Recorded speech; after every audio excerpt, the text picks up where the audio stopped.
The story begins with the fact that we are transported back 7 years from the main narrative to that very ill-fated day of the cataclysm. It was a beautiful sunny day outside, nothing foreshadowed trouble, but suddenly all the people see a huge flash in the middle of the city and are very surprised by it. One of the girls standing in the crowd turned to look at the flash and was puzzled. Just on this day, a terrible disaster called opening the dungeon occurred. All over the city, red gates began to open, and hundreds of different monsters were crawling out of them. They all looked terrifyingly creepy. On that very day, many people died. Behind all the people who were in the city at that time, these monsters were running, and they were running away from them with cries for help. The most terrible thing is that the parents of our main character also died on this day. You can see their family photo, which is completely broken and covered in blood. The hero shed tears of blood from the pain of loss. He shouted that on the day when he was robbed of his dearest in the blink of an eye, shedding tears of blood, he swore an oath. He swore that he would definitely become a hunter and tear all the monsters to pieces. After 7 years, we are transported back to the present.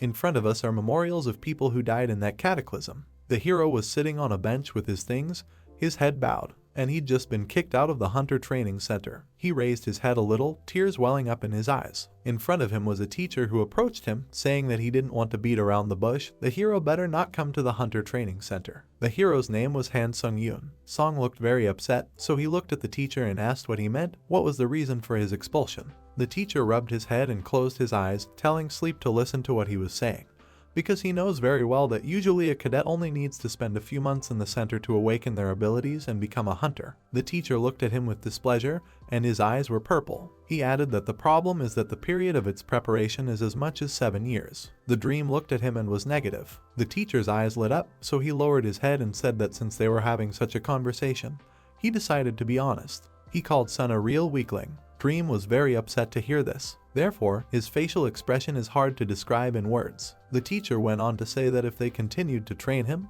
the reputation of the Hunter Training Center might suffer greatly. The crowd of kids who were studying were standing next to each other and talking about Sion, saying that they were amazed at the willpower when they watched Sion come to practice every single day. They thought he was very pathetic. Another replied that pity is out of the question, because the one who does not understand where his place is and continues to stubbornly stand on his own, a weakling. They don't understand how it's even possible that after 7 years of hard training, their stats haven't improved. Dream squeezes the jar in his hands with all his might. He was shaking all over and there were tears on his face. I bit my lips and thought about that, not to mention discovering unique stats and acquiring skills. How could one not raise even a single stat? How is this even possible? The dream calmed down, so I just sat on the bench, but suddenly I heard a voice that asked if her daughter remembers her story about how her father died. The little girl started jumping up and down, waving her arms and saying that she remembered everything word for word. Putting her hands on her waist, and also with a big smile on her face, she told her mother that at the moment when the monsters just attacked everyone, and the world was not ready to fight back, her father did not run away and died, continuing to save people.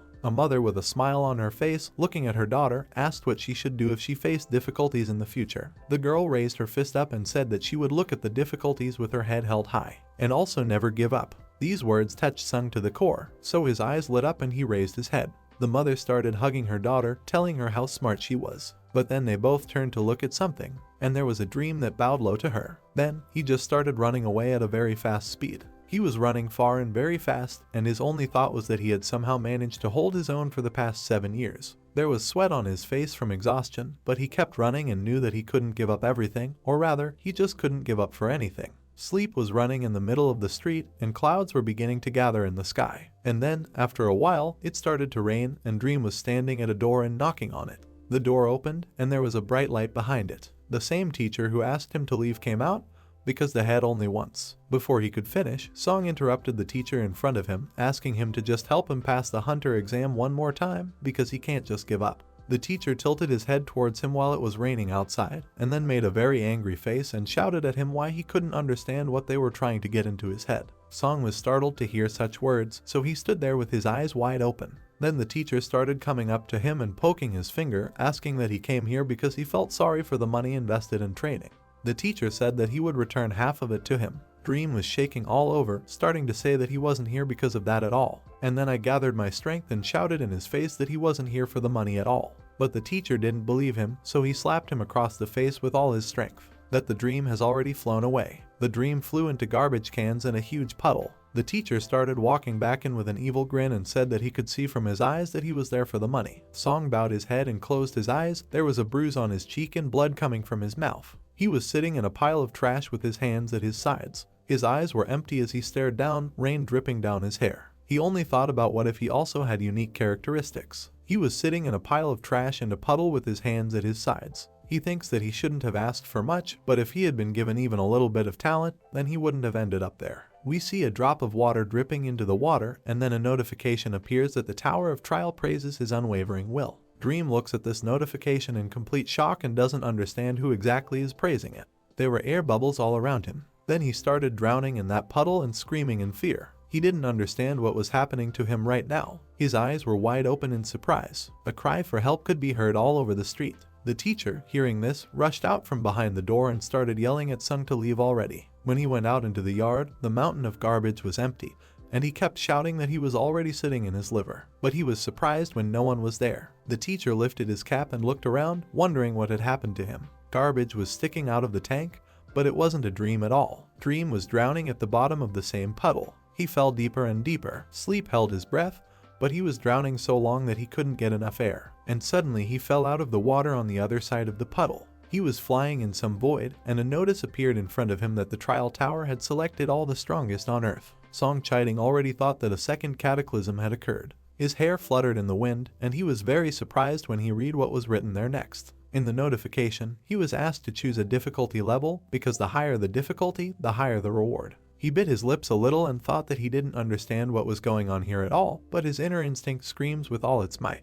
that he needed to seize this opportunity. In front of him was a window where you can choose 3 difficulty levels. Dream presses his finger on one of the levels with all his might. There was courage in his eyes. Then, after he chose the difficulty, he started to dissolve and something pulled him up. The notice said that at the end of his difficult journey, he would be satisfied with the challenge. In the next couple of seconds, the entrance to the first floor of the tower will be completed. Dream was in shock, his mouth hanging open, and the entire space around him began to hang somehow. The space began to manifest, and then in the notifications it wrote that all his injuries began to heal. Dream began to teleport to the first floor of the tower. He was asked to prepare for the upcoming challenges. We are transported together with Sun right into the desert, where the sun shines. Dream was shocked to see that he was in the desert. Suddenly, a sword began to appear in the air, and notifications said that weapons were being issued. This sword fell right in front of Sun. He was told that the theme of this challenge is survival, and the reward for overcoming it is the discovery of unique characteristics. Dream looked up with his eyes wide open and was shocked because he would discover unique characteristics. He recalled how hard he had trained, strapping on a tire, punching in the air, as well as doing push-ups and practicing with a katana. He was thinking about that unique characteristic that he had been longing to obtain for 7 whole years. And working hard on himself for this, he will be given a characteristic as a reward.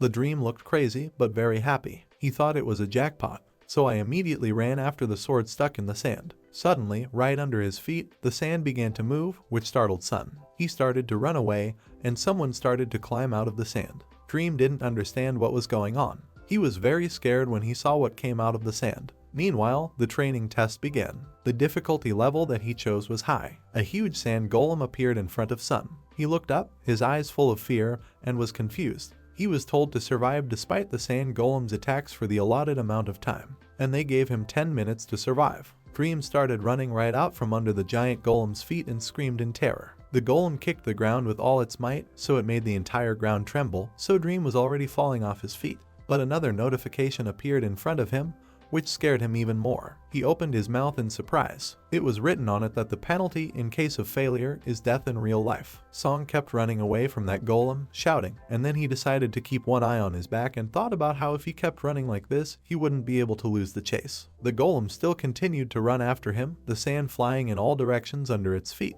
Dream was thinking that even though the golem looked slow, because of its height, it moved much faster than he thought. Dream was also running, and the sand was also crumbling under his feet. Sleep looked very tired, his mouth even steaming in the desert. He held the sword so as not to drop it, not to fight. He was looking at his remaining time, and it said there were 9 minutes left. He knew that with his stamina, he wouldn't be able to run in the desert for a full 9 minutes. He remembered that he had a sword in his hand after all, so he thought that it turns out that he needs to fight with a sword in his hands to survive. He thought that the meaning of this test was obvious. The golem was getting closer to him, and Sleep was running away and screaming. and he understood this test in such a way that you need to run away, meet death, or fight to face it face to face. Sleep was fleeing, and drops of sweat were flying everywhere. He didn't understand how he could fight such a monster. He remembered the students who had laughed at him when the teacher had kicked him out. He remembered them saying that anyone who doesn't understand where they belong and continues to stubbornly stand their ground is a weakling. Song started to cry out in resentment. He was representing his teacher instead of this golem. It was as if his teacher was about to crush him in the sand. Song thought that wouldn't he die such a useless death if he kept running away like this without doing anything. Song gritted his teeth with a grunt, then turned sharply to the side. The golem noticed this and was a little surprised. Song held the sword in his hand as he ran and kept one eye on the golem. He thought about how for 7 years, all he had done was challenge the hunter exam. As for the theory, he can proudly say that he knows more than any current hunter. Song guessed that if running away wasn't the answer, then he should try to find the answer in his theoretical knowledge. The golem's eyes shone, and a yellow trail appeared behind them. There was a bright red light near the chest on the left. Song understood that monsters like golems would stop moving with the destruction of their core. As he ran down another mountain of sand, he looked at the golem and realized that the core was located in an inaccessible place. Dream began to run up the sand to the highest point. He ran as fast as he could, and then as soon as he reached the edge, he jumped off it, so the golem flew after him. Song realized that since he couldn't reach out, he needed to create conditions to reach out to the core. Dream started to flip in the air, so he stuck his sword in the sand to slow down. He began to fly down through the sand, holding onto his sword. And thanks to this, he was able to slow down, but the golem just fell straight on its face, so Song ran up to it and looked at the golem very confidently, and then jumped away from the sand. Dream was able to land directly on the golem's body right next to the core. He was so happy to see it that he looked like he was going crazy. Song slammed his sword into the core with all his might, thinking that he had succeeded. Suddenly, as expected, the sword flew off with bright sparks from the core. Dream was horrified to see this. The sword flew right behind him, and his hands were shaking from the impact. He was able to cut this core a little, but he wasn't able to crack it.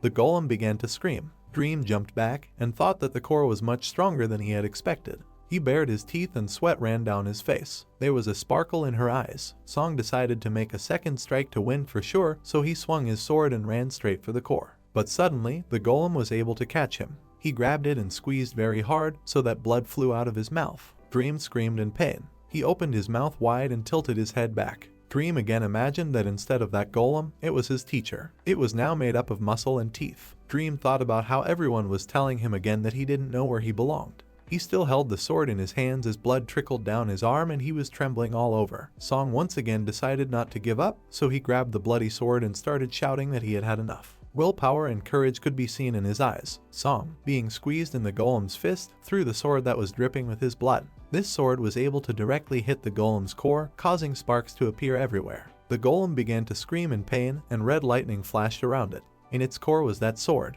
and the notification said that the core of the sand golem was destroyed. They gave him the remaining time, which was 7 minutes. But the training test is complete. The golem began to crumble into pieces, and sleep began to fall down. The golem was just another mountain of sand, and Dream, rising from the sand, sat coughing up blood and wondering if he really could kill the sand golem. He was smiling, covered in blood. He knew that he was one step away from losing, but in the end, he was able to win. He got to his feet and looked up, a big smile on his face. The notice said that he had passed the first floor of the test tower. He received a lot of notifications, which said that as a reward, he received unlocking a unique characteristic, and also as a reward, he received 1,000 points. As a bonus reward, he received the accelerated regeneration skill, as well as 500 points along with them. Song was very surprised while there was blood on his cheeks. He was in a kind of void, holding his sword hand. As he stared at the notification, his emotions were running high. He looked down at his hands and thought of those laughing students. Dream thought about how literally he'd spent the last 7 years mixing sweat and blood, and all he'd gotten in return was ridicule and scorn.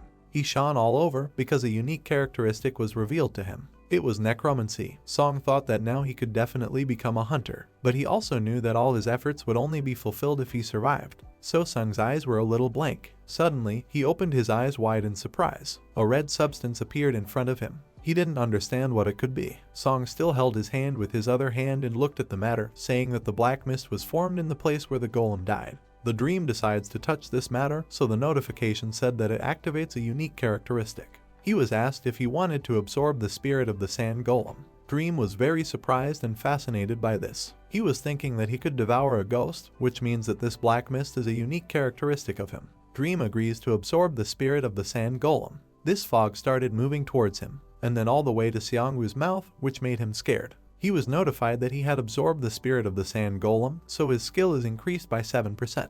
The mist began to enter him, and he stared at his hands in surprise. And then I saw the mist coming straight out of my chest, so I started screaming in fright. The fog was still gradually passing through it, and when the core entered his body, it was written to him that he now owns 1 soul out of 5. Song wondered if he could sense the spirit of the sand golem. When it consumes a ghost, how does it store it? He closed his eyes and thought about how he didn't know how to use this golem anymore. The dream began to glow and rise into the air. The notification asked him to increase his stats by using the spirits he possessed. At this moment, his strength increased by 3 points, and his stamina increased by 2 points. Song was looking down very surprised, and there was a red aura around him. He could feel its power growing. He was very happy that his stats had actually gone up. He remembered standing with his sword, all tired, in front of the battle dummy. He was glad that a stat that had never been raised in 7 years of hard training. It turns out that it is possible to increase the characteristic. The notice told him that he only owned 7% of necromancy. This was his unique characteristic. Dream looked distraught again, looking down at his palms with a strange look. Song knew that if he came back with this ability, he could also become a hunter. Suddenly, a large blue portal appeared in front of him, and a notification said that he would be moved to the waiting room. Dream saw this and was covered in blood and even beaten. But he decided to go there, saying that he had no choice but to go inside. After passing through the portal, he simply collapsed from impotence, dropping his sword. Dream was lying on the ground, and his blood was everywhere. It turns out that his injuries are much stronger than he thought. Suddenly, it started to rise into the air, and there was a green aura around it. Song was surprised by this, but then he got to his feet as if he hadn't been injured. Song was very surprised by this arrangement, so he began to examine himself because all his wounds had just healed. He thought it was something like his body needed to recover after the trial, and then he noticed the bed he was heading for, but he wondered how it was possible for such a large room to have just one single bed. But then he thought better of it, because he should already be grateful that it was there at all. Placing the sword against the wall, he fell back on the bed and then stared at the ceiling, wondering what he would do in the future and whether he would be able to get out of the tower at all. He couldn't understand why the tower had summoned him, but then he was very surprised to see a notification in front of him. So he got up from the bed and decided to read what was written there. And the notification told him that from now on, he can use 5 commands, such as information, shop, community, inventory, and challenge. When it says a command, it is automatically executed. Dream thought about it. Then he started slapping his cheeks, saying that right now all he had to think about was how to survive. Dream spoke the command. The notification said that the second floor trial would start in 23 hours. He can't choose a challenge yet. Sun sat on the bed and read the notification. He said that this was to be expected. There are still so-called tests ahead of him. Then he uttered the command, community. They wrote to him that he had entered a high difficulty community. There was a chat with people. They were all unhappy that they were there. Many of them had their stats taken away, and some of them weren't going to be a hunter at all. Dream understood what was meant by community. As he read all this, he was a little tense because the chat rooms were chaotic, and besides, as he realized, the trials involved not only hunters, but also ordinary people. When suddenly the admin logged into the chat and it texted everyone. He banned correspondence. Song was very surprised by this, and the administrator wrote that he has a message for those applicants who have passed the training test. Song was sitting on the bed with his hands folded, and I thought about what might be told about how to get back. Therefore, he needs to focus so that he can remember everything that is about to be said. The administrator wrote that he would teach them how to use the points they received for completing the training test. Points are the main currency of the tower and are mainly used in the market. Points can also be transferred and exchanged in the community. There is a message that made Sleep alarmed.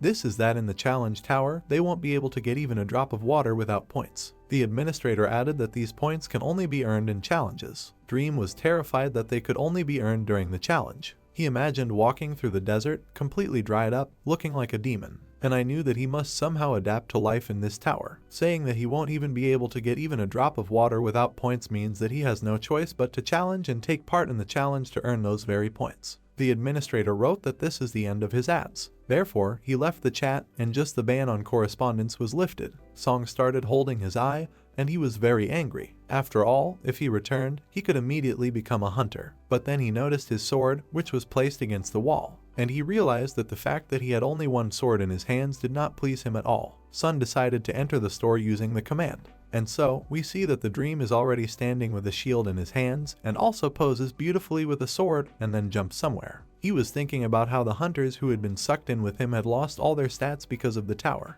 but they need to master the skills they once learned much faster. Sleep bounced from side to side, sweating profusely, and he knew that he shouldn't think that he was on the same level as them. After all, if he didn't train regularly, he would never be able to catch up with them. After a while, Dream is already lying on the floor, both sword and shield scattered. But then he lights up again with a green aura, and all the sweat on his face flies into the sky. He kneads his shoulder with great joy on his face, because thanks to the healing effect of the waiting room, he is able to devote enough time to training. And he decided that maybe the next test would be surprisingly easy. But suddenly, his stomach began to rumble violently. Song was a little upset that he was hungry right now. Song opened his inventory and examined the items, saying that he didn't understand why the waiting room didn't relieve the feeling of hunger. His inventory was full of everything, but not food. He stared at his inventory with great displeasure and gritted his teeth as he thought about how he had bought all sorts of unnecessary items and ended up with only 40 points left. If it wasn't for the extra reward for completing the training challenge, then he wouldn't have dreamed of getting a shield. Song decided to see when the next test would be, and it's already been a long time since he was in the room, so the second floor test starts in 17 minutes. Dream stood in the middle of the room and reflected that even in the chat window, where communication did not stop for a second, there were fewer messages as the hour of the second test approached. He stared at the notification in frustration and wondered if he could survive again. But then, with a very confident look in his eyes, he decided that he would definitely stay alive. The notice said that the second floor trial would start in 10 seconds. The report went on for 1 second, and then he was written that the test of the second floor begins right now. He was asked if he was ready to start it. Song clicked on consent, so the portal he entered appeared in front of him. Behind the portal was a picturesque forest and nature. Song ran out there very happily with his arms outstretched. The sun was shining brightly on him, and his gaze was filled with delight. Dream asked if there was a forest right after the desert. The notification told him that the subject of this test was murder, and he was asked to kill the orc chieftain in the allotted time. The orcs were green in color, with fangs as well as weapons. There were a lot of them, and they all looked creepy. Song was standing on the edge of the cliff and noticed something. Ahead of him, down below, was a settlement of orcs too numerous to count. Song was very scared, looking at them, because he knew that he would have to go down to a place teeming with orcs and kill their leader. Orcs walked around their settlement with spears and armor. The dream looked at them with a spark in its eyes and a slight fear. The orcs in the settlement made strange noises, apparently it was their language. The dangerous orcs that were the guards there stood with bright yellow eyes. Song sat in the bushes and watched them. He looked like he was very puzzled. His thoughts were that in normal dungeons, if there was a sentry in the orc tribe, then it should be considered that there was also a huntsman.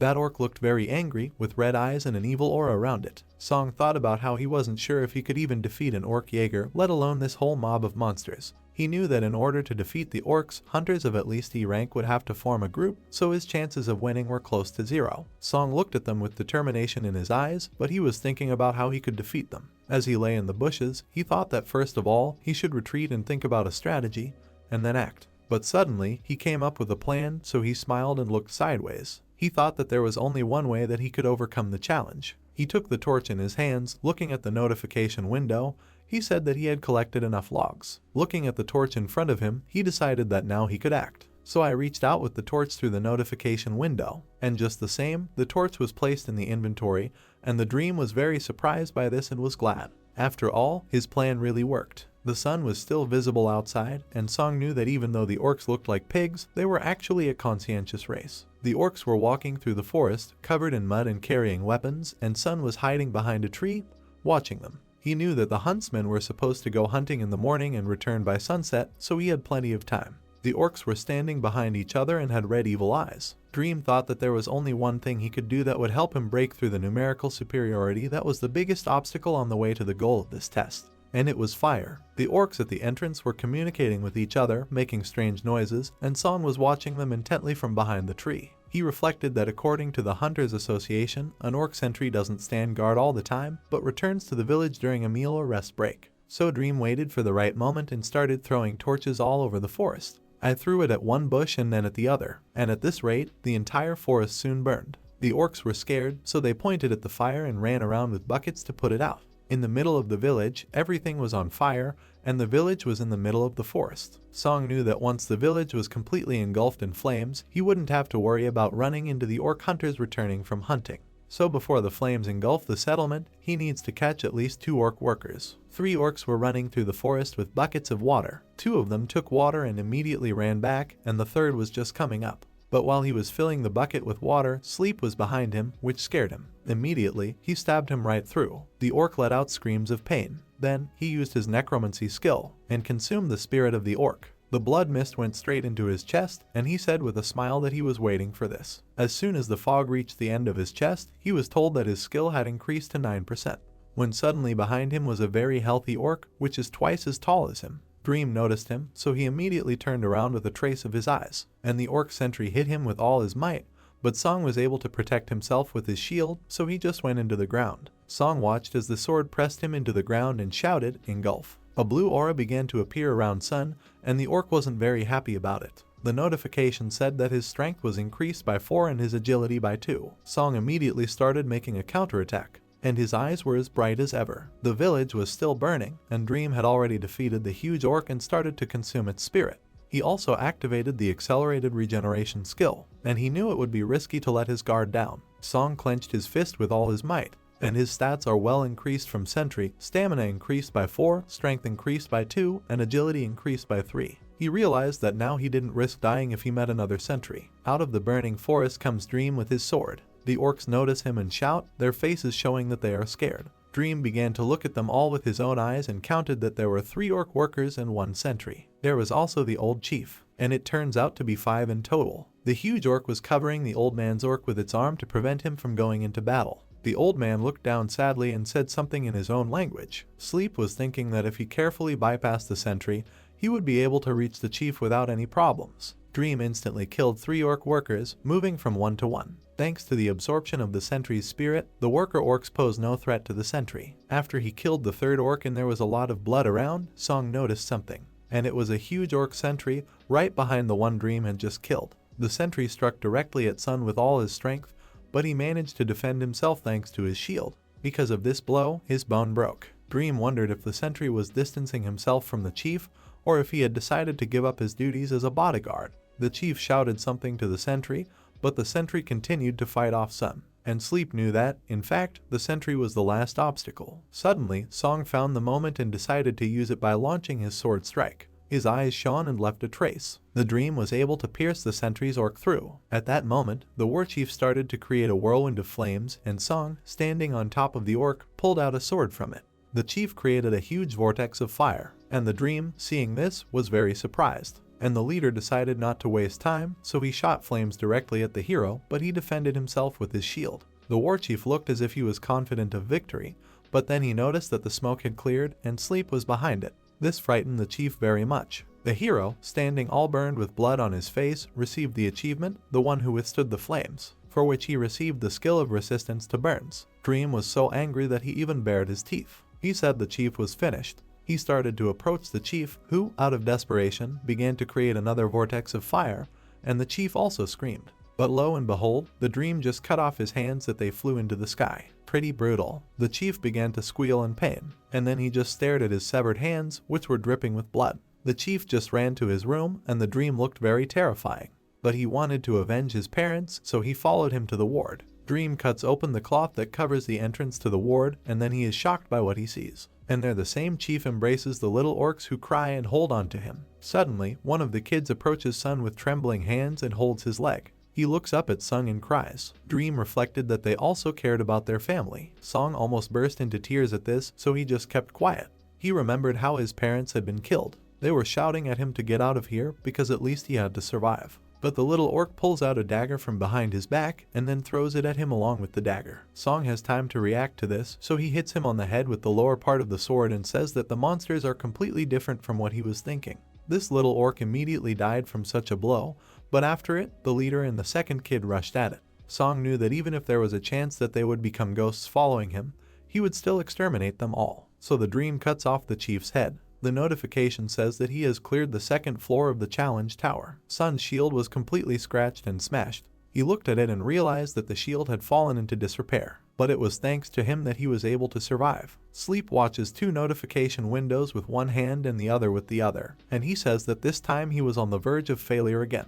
Then he started looking at the chat and read that someone wrote that there were half as many of them. Suddenly, he was very surprised, because there another person wrote something that he figured out how to get back to Earth by sending a letter with a question. The Dream represented a planet where all the people were having fun without him. He was glad that there was still a way to get back to Earth. He activated the information window, where it said that with each floor, he gets another question ticket. Sun realized that he could not use the right to send an email with a question of interest to him. Sun was very hopeful after this information. He imagined that some bright ray of light was flying into the Earth from outer space, and he says that the chat naturally formed an atmosphere for exchanging information received during sending questions to the administrator. He put together the key points, minus some small details. And after overcoming the 5th floor, temporary return stones will be available for sale, with the help of which it will be possible to return to Earth for several days. And from the 8th floor, as it was said, a large-scale expansion of the system will be made, and items will be available for sale that will allow you to finally return to Earth. The dream lit up with this desire, so I read all this with bright eyes. After all, if he returns to Earth with just the skills he has now, then by improving his stats, he can become a rank hunter. He looked at his stats window, where it says that his necromancy skill is at 65%.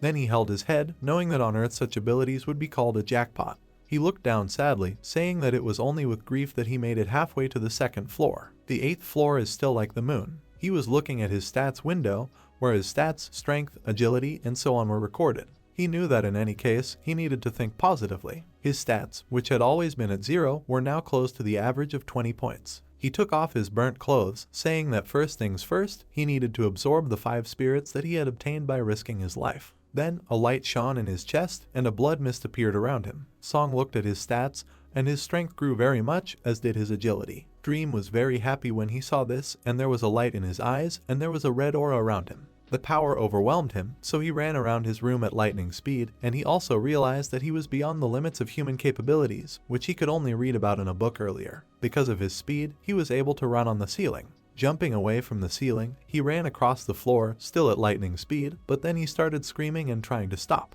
But before he could, he flew into the wall, and there was a lot of smoke all around. His imprint was left in the wall, and he fell on his back. Wiping the blood from his face, he said that due to his rapid growth, his body wasn't used to the new sensations yet. Song opened a shop and then purchased the Dead Giant's shield for 2,000 points. This is a shield created by a dark sorcerer from a dead giant tree. He opened his inventory and said that now was the perfect time to use the rewards from the previous challenges. He picked up a black iron sword imbued with dark magic. He also took the Assassin's Cloak, which has a magic use effect that increases movement speed by 15% for 1 minute, but takes 24 hours to cool down. Song put on all these clothes and weapons. Then he exhaled, and thought about how he would be able to get used to the new equipment before the next challenge. So he flew around his room like a bolt of lightning, leaving a trail of his eyes. He swung his sword and looked ahead very confidently. He knew that he would become so strong that no one would be able to catch up to him. We are transported to a cave where the drippers are dripping, and the dream comes out of the portal to this very cave. The notification said that he had entered the 3rd floor,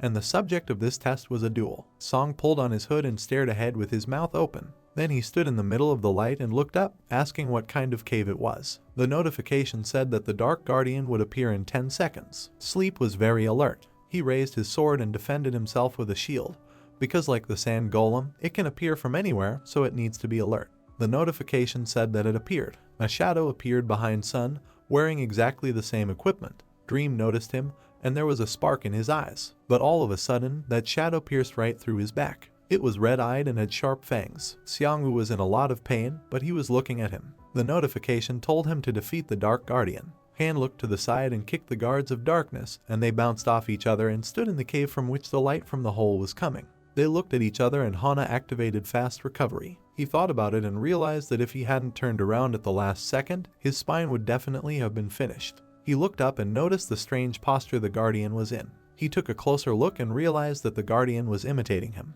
He was standing in exactly the same position. He headed forward and thought that there was only one way to find out for sure. He ran forward and then came up behind the guard. The guard turned around in surprise, and then there was a thump and a spray of blood. Han jumped back and looked ahead in surprise. Han didn't notice that the Guardian had begun to writhe and repair his wounds. Han looked at him with a smile and realized what he also had on his mind. Guardy immediately moved towards the smaller one, and Han held up his shield, then stepped aside. He kicked it and realized that the monster was copying its every move. She pushed him with her foot and the opponent's kick missed. Han walked towards him and realized that he had an advantage in this case since he knew how to counter his own techniques. He ran up to the opponent and started hitting him, and he dodged and jumped back. Han continued to press him, and then he was shocked when a smaller one was pointed at his face. There was a thud, and they jumped back. Han's neck was cut and he was standing there and didn't know what it was. After that, a punch rang out and the opponent began to press him in exactly the same way as Han had just done.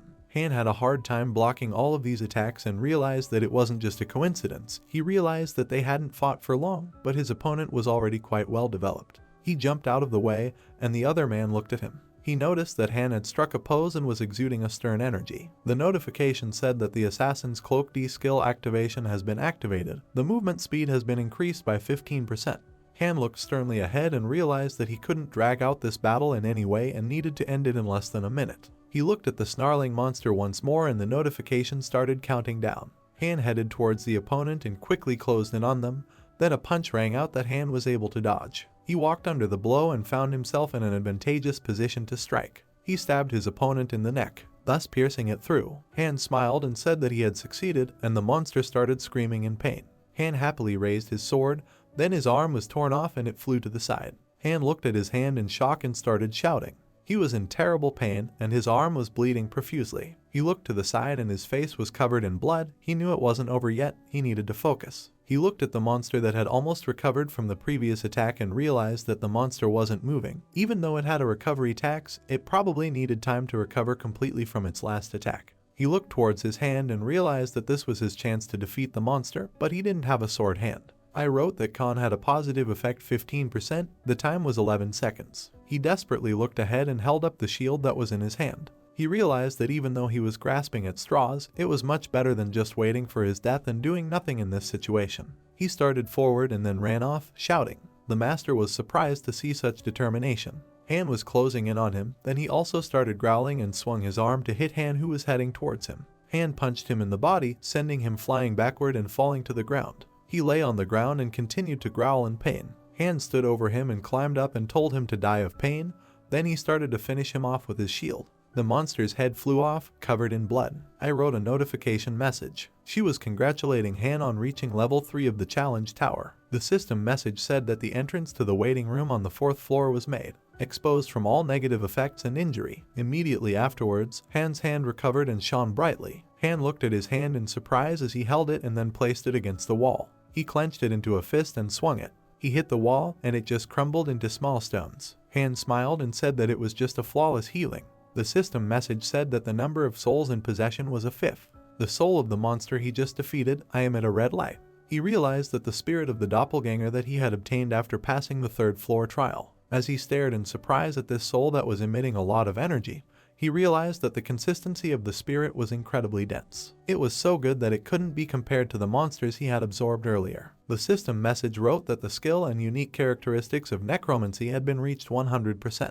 The level of necromancy was equal to rank F. Then the rank of unique characteristics of necromancy increased and the level became equal to rank E. Han looked at all the skills and their unique stats and was shocked when he realized that he could absorb other people's skills. Additional effects: when absorbing the spirit of the deceased, there was a certain probability that one of the skills imprinted in the soul could be acquired. He recalled the moment when he was walking on the field injured and there were bodies of dead monsters around, and realized that it was just like how he was able to get accelerated regeneration only after he had to come within a hair's breadth of death several times. Han realized that skills could never be obtained at the snap of a finger. He smiled and realized that in all his life, it had never occurred to him that he would be given such a passable unique characteristic. Of course, he realized that it wasn't worth missing out on. He noticed that the description said that there was a chance of acquiring a skill, then realized that he just needed to check how lucky he was and that was it. The system message wrote that the difficulty of entering the community was high, and the community of 4 floors was 880 out of 1508. He waved his hand at the system screen and said that it was already his 3rd return to the waiting room, so the environment was already so familiar to him, as if he was just at home.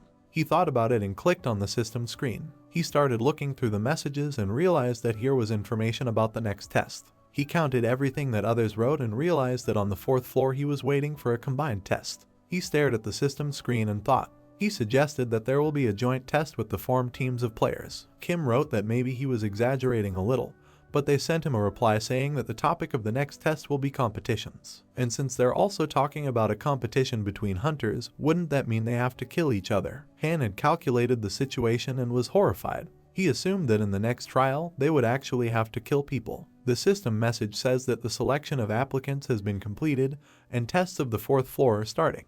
The remaining time is 24 hours. The condition for successfully completing the joint challenge was to defeat the Goblin King within the allotted time. After we see the gate of the castle that stood in front of us. The condition for failure of the test was the destruction of all applicants selected for the team or the expiration of the allotted time. The penalty for failure was death. I miscalculated this and found myself among the other participants. They were standing in front of him in full armor. He looked at the whole situation and realized that it was awkward. He realized that he had only crossed paths with monsters recently and had no contact with other players. He looked to the side, and the other person told him that since they were part of the team, they would have to introduce themselves to each other. He took off his hood and it was a girl. She wore a long blue cloak and carried a long weapon, as well as dark hair and bright eyes. She revealed that her name was Lee Ha-young. She looked to the side and said that she specialized in providing support to the team, and also on the outside, she was an E-rank hunter. She turned to the side, and Han said they didn't think their team was a complete bunch of scum. Then a huge guy who had a huge sword and was wearing armor began to speak. He said his name was Lee Sung-hoon. He said that he specialized in close combat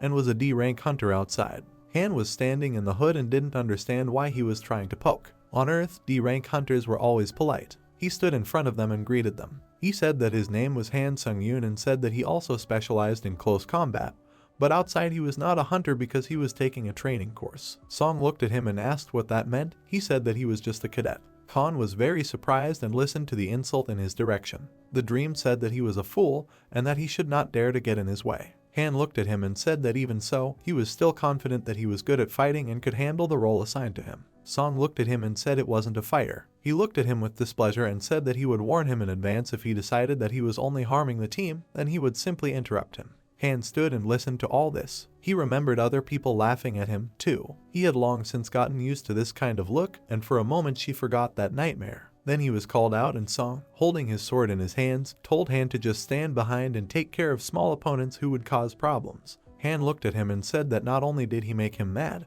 but he could also say that his ability was enough to give him back what he'd said. Afterwards, they stood in front of the castle, and Han realized that in the Tower of Trials, it was all about being able to use your skills. The system message says that the topic of this test is competition 3-3. There they wrote that people should cooperate with their team members and complete the tests before the other team. The gate began to open and small goblins ran out with axes. They immediately pounced on Sun, who began to defend himself with his sword. There were small cuts on his face, and he looked and wondered how the goblins could move around with such a battle formation. He looked in Han's direction and asked what he was doing, then asked if he was going to fight. Han looked at him with displeasure and he had already defeated several goblins, saying that he didn't even look in his direction. The girl in the back began to cast magic, holding out her spear in front of her and said that the spell would be completed any minute. She asked to hold on a little longer. Song told her to stop talking, and he asked her to concoct some positive effect for him, preferably as soon as possible. Ha said that she had already used all her supporting spells. Song tried to fight off the goblins and listened to them laughing. Han approached the girl and called out to her. He assumed that he needed help. He said that he would not leave the girl for a long time and go help him. Ha looked at him and shouted to him to wait.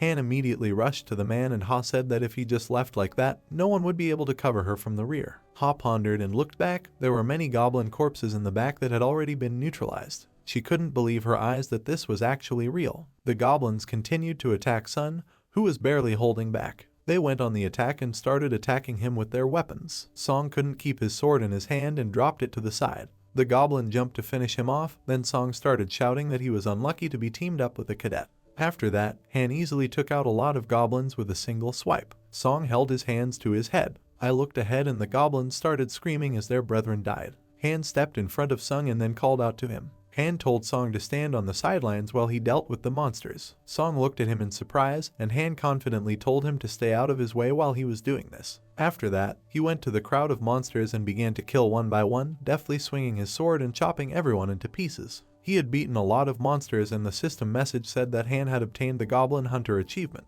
Song opened his mouth in surprise when he saw what the cadet was usually capable of doing. After Han dealt with all the monsters, he walked straight towards his team emitting a terrifyingly strong aura. As he walked, he thought to himself that the black aura that he radiated from his unique stats was invisible to the eyes of his teammates, so he could absorb the souls of the monsters he killed as much as he wanted. I wrote a system message asking him to increase his stats using the souls he has. His strength was increased by 3, agility increased by 4, stamina increased by 2, and stamina increased by 7. Han was very surprised when he saw that one of the goblin's skills had been absorbed. This tax was sensitivity, and it was equal to rank F, skill was at 0, and the effect was the overall field of view expands and it becomes easier to notice approaching subjects. His eyes shone, and he activated this skill. As he stood there, he could feel everything around him. He is very surprised when he realized what it was like to see the world from a big wide angle. He smiled and said that he had hit the jackpot again. He walked up to his partner and Song started laughing out loud. They say that the cadet had incredible luck on his side because he only managed to resist weak goblins, but whatever it was, he said that he did a good job. Han and Hayu listened in silence as he laughed. Khan put on his hood and said that from now on, he would lead the operation and move in the vanguard. He thinks that this formation will be of the greatest benefit to their team, so he looked at them confidently and asked if they had any objections to it. Song looked at him in silence and told him what would happen your way. He asked if there were any other instructions. Han had said that he was just supposed to protect Huntress Ha, and so nothing was required of him. Ha brightened up a bit when she heard Han say that she would need to provide support and provide guidance on the terrain. In short, she would need to do the same thing that she did before. After that, he offered to work productively together for the rest of the time. Ha stretched out his hand, and it started shining a bright green color. A large crowd of goblins rushed towards our heroes, shouting in anger. The system message said that all the goblins' soul had been absorbed. The skill was 11%. Han gradually defeated all the goblins that came towards him, and he raised his skill level time after time. After the system message said that there were 14 hours and 37 minutes left. After that, we see old houses and how our heroes walk through an abandoned village. Ha said that even though the goblins were attacking at different intervals, it was too quiet right now. Han hesitated, then moved quickly forward. His partners were wary and asked him what had happened. Ha looked forward in surprise, and in the distance, there was a fountain with defeated goblins inside. Han leaned over one of the goblins and examined it. Dream was surprised and guessed whether they had rocket turbines instead of legs or not. Han took the shard and said that it was still warm and if they hurried, they could catch up with their competitors. Han began to imagine the whole fight as a chessboard battle. He knew that if the other team won, they would simply die if they failed the test. Han looked ahead and said that they should hurry or they might be late. In front of someone, there was another group of goblins who were laughing and were about to attack them. Some guy was standing in front of them and whitened the bill. The goblins started walking forward, then a man stood on top of them. He stood on his shoulders and held two swords in his hands. The other goblins hesitated and turned to look at him. The man with the displeased face said that he was already sick of hunting goblins. He asked if this was the last fight before going to the boss. The goblins immediately charged at the man who was standing over the other goblin. Then he chopped off the goblin's head and jumped up. He came at them with rage in his eyes and said they were stupid things. He cut through the entire group of goblins in a second and stood on the ground. The other guy looked at him and said he did a good job. The mage guy also said that Humnum was peerless. The guy who dealt with all the accumulated money looked at them and said that it was a stupid hunt because he had to do everything alone. He started hitting on other guys, and the guy with the black hair told him to stop talking like that. They then stood in front of a gate that radiated a terrifying energy. The guy started walking towards the door and told them to finish up completely and get a good rest after that. The other guy said he would open the door immediately. He went to open the door and said something about the man treating him like he was some kind of dog. The system message said that the conditions had been met and all members of the challenger team had entered the Goblin King's spire. The guy went to the door and opened it. There was an intimidating red energy on the field, and the system message said that the boss battle wouldn't start until only one of the two teams remained. And at the moment, ejection from the current location will not be possible. The guys stood and looked up at the top in complete shock. The territory was covered with a red cube, and it covered a huge area. The guy looked up and asked what kind of nonsense it was. Others started to panic, and one of them noticed a group of our heroes. Han and his team slowly approached the other guys. They stood in front of each other and watched. The guy from the opposite team said that he wanted to finish this one as soon as possible. The Khan stood in front of him and told him that he would fight alone. And secondly, he asks Ha to give him a positive effect that increases dexterity. He said that she could have provided all the other positive effects to some.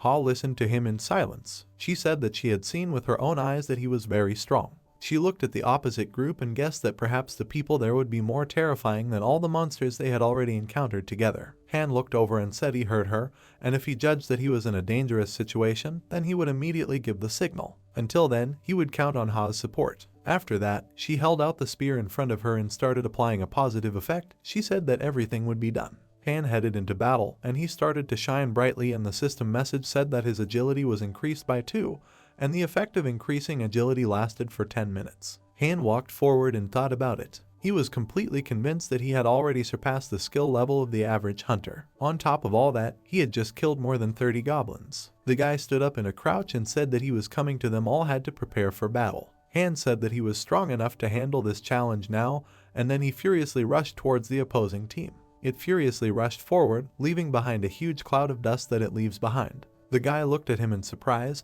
and he yelled at Jai to use his shield at full power immediately, otherwise he would blow them down. The guy agreed and started activating the shield. It started to shine brightly with a white light, and Han jumped up to strike. He swung and slashed at the shield and easily severed the shell that his opponent had just created. The opposing team jumped out of the way from such a force, and Han rushed forward towards them. He threw several punches at the enemy. Sung and Ha watched it all, and they weren't shocked by what Han was doing. Han moved forward to the leader of the group, who glared at him. Han threw a punch, and he blocked it. Han, when he tried to attack him, didn't understand one thing. The opponent's skills were clearly inferior to Han's, but it was very strange that his opponent could easily deflect all of his attacks. He looked at him with a confident look and realized that in this case, he should have acted more decisively. He abruptly got behind his opponent and threw a punch with the thought that he would come to an end. Han threw a punch, but the opponent was able to block it. Han was completely shocked that he was capable of this. When his opponent blocked the punch, Han noticed that his eyes were glowing. Han realized that the man could see the mark of his blade pointed at him. The man jumped back and a shield flew at him. This cheat closed his eyes, and he did not notice the attacks you can do. After that, Han immediately closed in and started swinging to strike. He had pierced through the enemy, and his enemy didn't understand what the situation was. A system message said that she was congratulating Khan because he had completed a special task. The reward for completing 4 floors will be awarded bonuses. Khan stood in front of the defeated enemy and his comrades slowly began to approach him. They noticed that Han's body was shaking. Ha thought about it and noticed it. She looked at Hana, who was standing there silently watching the people he had just killed, and she asked if he was okay. Han coolly said that he was perfectly fine. Ha looked at him and assumed that he was in shock because of the murder he had just committed. She thought that Han was a strong and cold-blooded person. Han turned around and said if they don't mind if they go fight the boss now. They looked at him and said that they were quite ready to enter the room to fight him.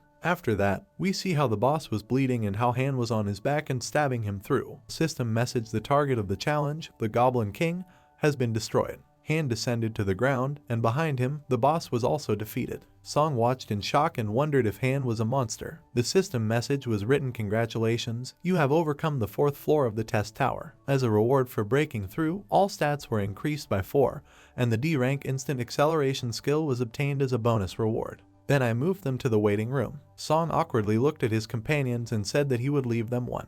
Han stood in front of Ha and they looked at each other. Han said he hoped she would return safely. Ha asked him to listen to her. Han turned to her and Ha said that maybe her words were out of place. She started remembering that battle and said that Han was just doing what he should have done and someone would have had to kill the opposing team anyway, and if he refused to take the fight, then she would have gone. With a surprised face, I listened to everything that she said. He looked down and said that her words made him feel much better. She extended a finger and pointed towards Han. Han looked at the system message that said that candidate Lee Ha-young had sent him a friend request. She turned to look at him and said that the 4th floor trial had been completely completed with Han's strength, so she felt as if she owed him a favor and felt a little uneasy about it. She looked at him and said that in the future, when he returned to Earth, let him find Lee Ha-young from the White Guild. Han was embarrassed and left, and the girl went into the portal. Han looked to the side and realized that with one left, he had to make a decision. Tam looked at the soul that was in the dead people that he had just killed and thought about whether to absorb the human soul or not. He was facing a difficult choice and was enveloped by the black energy that came from the dead bodies. When he was fully convinced that he was capable of something like this,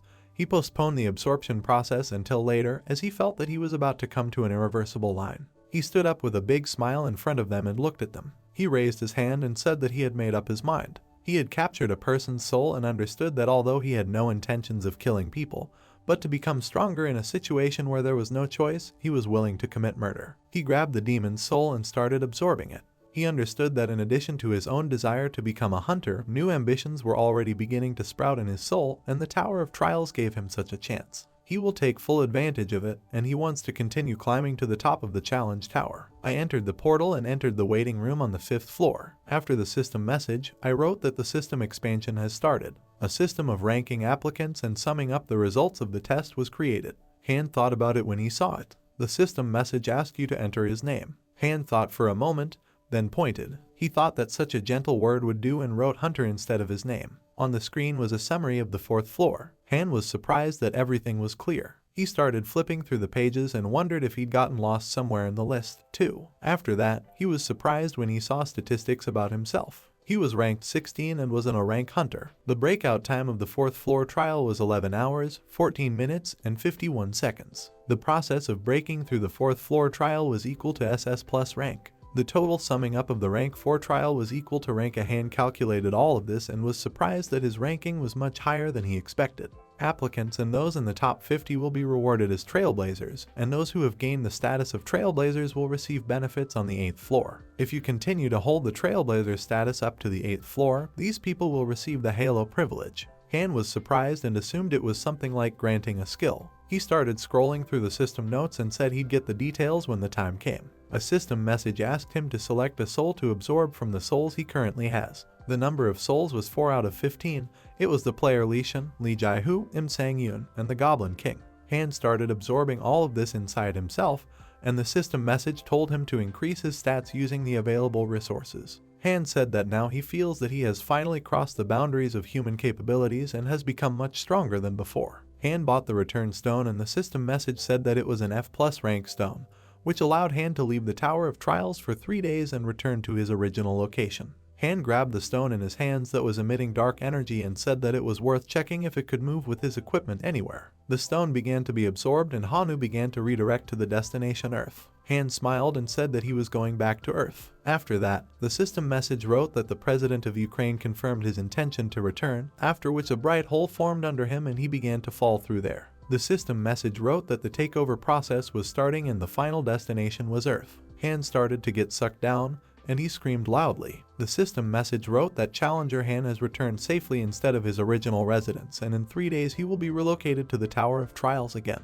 After that, Han's room was bathed in the sun and the curtains were blown by the wind. Han woke up on his bed and stared at the ceiling. He got up from the bed and looked away. He saw a computer and notes hanging on the wall. Han realized that he really was back. He lay back down on the pillow and thought that he needed to get some sleep to get off to a good start. Compared to the bed in the waiting room, his sleeping place was a real paradise. However, his peaceful rest was interrupted by an unpleasant smell that came from him. He got up and said that the smell was unbearable and that the first thing he would do was go and clean up. He looked down and noticed that he had stepped on his shield, which was lying with his sword on the floor. He picked them up and said that he decided to check just in case, but it turns out that they really could be taken with you to Earth, or rather you could take items from the Tower of Trials. This meant that other applicants could also take their own items with them to Earth. He looked ahead and realized that he needed to act as quickly as possible. After all, soon the number of people returning to Earth will increase many times, and this will lead to a sharp increase in the number of items and a drop in the price of hunter equipment on the market. He stood up and realized that he needed to get rid of the equipment as quickly as possible. The problem was that only those with hunter qualifications could sell items in the market. He looked at his notes on the wall and realized that he had originally only planned to apply for the hunter exam and pass it on his next return. He picked up his phone and looked at it. He realized that he had a lot more to do than he really thought. Next, we are transported to the place where the man practiced blows with his partner. Another man was watching, and then his phone rang. He came over and answered the phone. He introduced himself as Chuang Manhwa and said that the instructor of the training center was listening to him. Han also introduced himself and asked if the instructor remembered him. The instructor nodded his head and said that he remembered. He offered to apply for a refund online. Khan said that they may not refund the tuition fees inflicted on him. The coach stood up in surprise and asked him if he meant it and if he would regret his decision. Han said that he would not regret it and in return, he would have one request for him. The coach closed his eyes and said that if he was going to ask again for permission to resume training in his center, then he would be refused. Han told him to help him pass the hunter exam. The coaches fell silent. Then he looked at the notes and it said not admitted to the exam. He said that Han had apparently already forgotten that his previous midterm assessment was a failure, and he was given an F rank by a stretch. Khan said that he knows this perfectly well, and the coach said that if the exam is taken by a person without unique characteristics, Khan wouldn't let him talk and said that they wouldn't be able to help him even though he refused to give them a refund. Khan said that he could safely change his mind because money was never superfluous. Han offered to make a deal with him, and all he had to do was arrange for him to take the hunter qualification exam today. Then Han went to wash up and put his own in the basket, and he went to take a shower. He looked at the mirror and saw his slim, toned body. He was surprised and said that in proportion to his progress, his body had changed too much. After that, he went out and started to get dressed. He said that there was no time to enjoy himself now, as he had made an appointment to take the exam, so he needed to hurry. He opened the door of the apartment and went out. He saw a neighbor who came into the apartment. He looked at her and realized that the normal daily life that he missed so much was very much fun for him. It was even nice to see the neighbors just passing by. He met a neighbor and thought about him that Han was a neighbor who had been trying to become a hunter for 1,000 years. She also greeted him, and Han walked past her with a smile and wished her a good day. The neighbor looked at him and noticed that he had grown up and was not so tall before. Then we see Han waving his hand. He tried to stop the car to deliver him, but no one stopped. He looks ahead, and then we see him skipping nimbly across the rooftops. Han said that running to your destination was also a very good option. He jumped up high and said he would be there soon. After that, we see the Hunters Association. It was a huge building that was located in the center of the city. Han goes there and sees in front of him two men who met him. Han said that they hadn't seen each other for a long time and called out to Instructor Mana. Man laughed and said that it wasn't like it had been so long since they last met.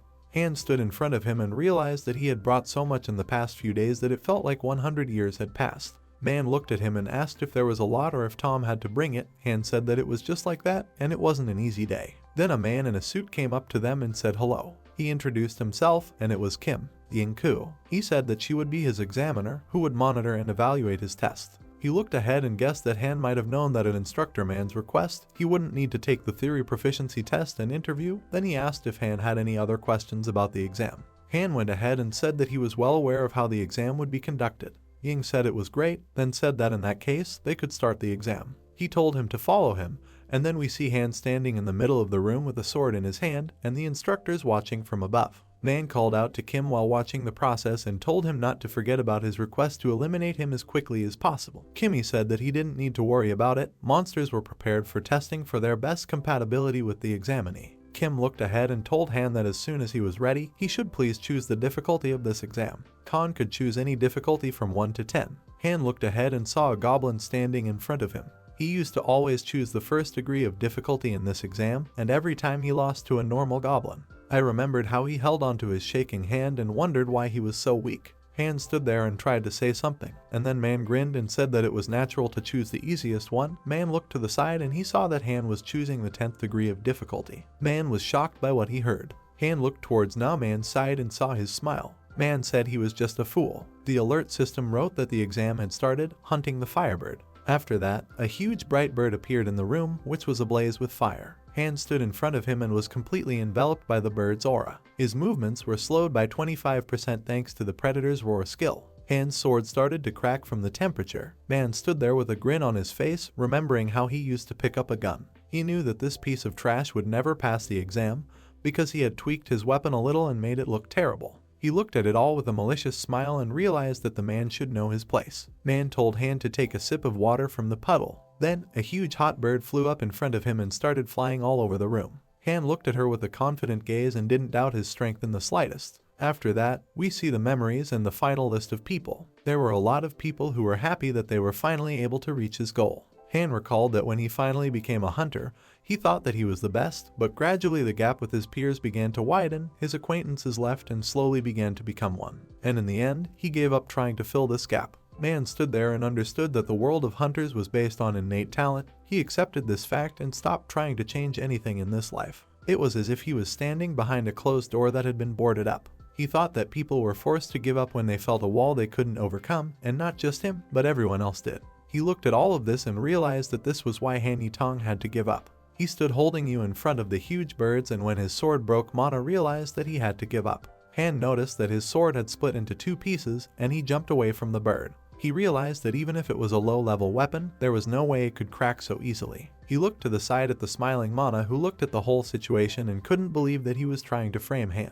He looked at his snide smile and wondered what he should do. The bird started charging a huge fireball and aimed it towards the smaller one. Han watched coolly and realized that he was even glad that everything turned out this way, because it was an ideal situation to test his skills, which he managed to get on the 4th floor of the Tower of Trials. Anatomy of a foot in the floor and used instant acceleration. He leaped high and dodged the fiery gusts that the bird was creating. He planted his feet on the ceiling and got caught. He smiled and realized that it was much better than the increased movement speed when using the positive effect of the assassin's cloak. The bird started charging the sphere of fire again and pointed it in Han's direction. Han immediately started rushing towards the bird and attacked it with his broken sword. "I'll stick it right in the bird's head," He fell to the ground and the ground cracked under him. Looking ahead as he expected, the sword was too short to defeat the bird in one go. He picked up a slab from the ground that he had just smashed and started swinging to throw it.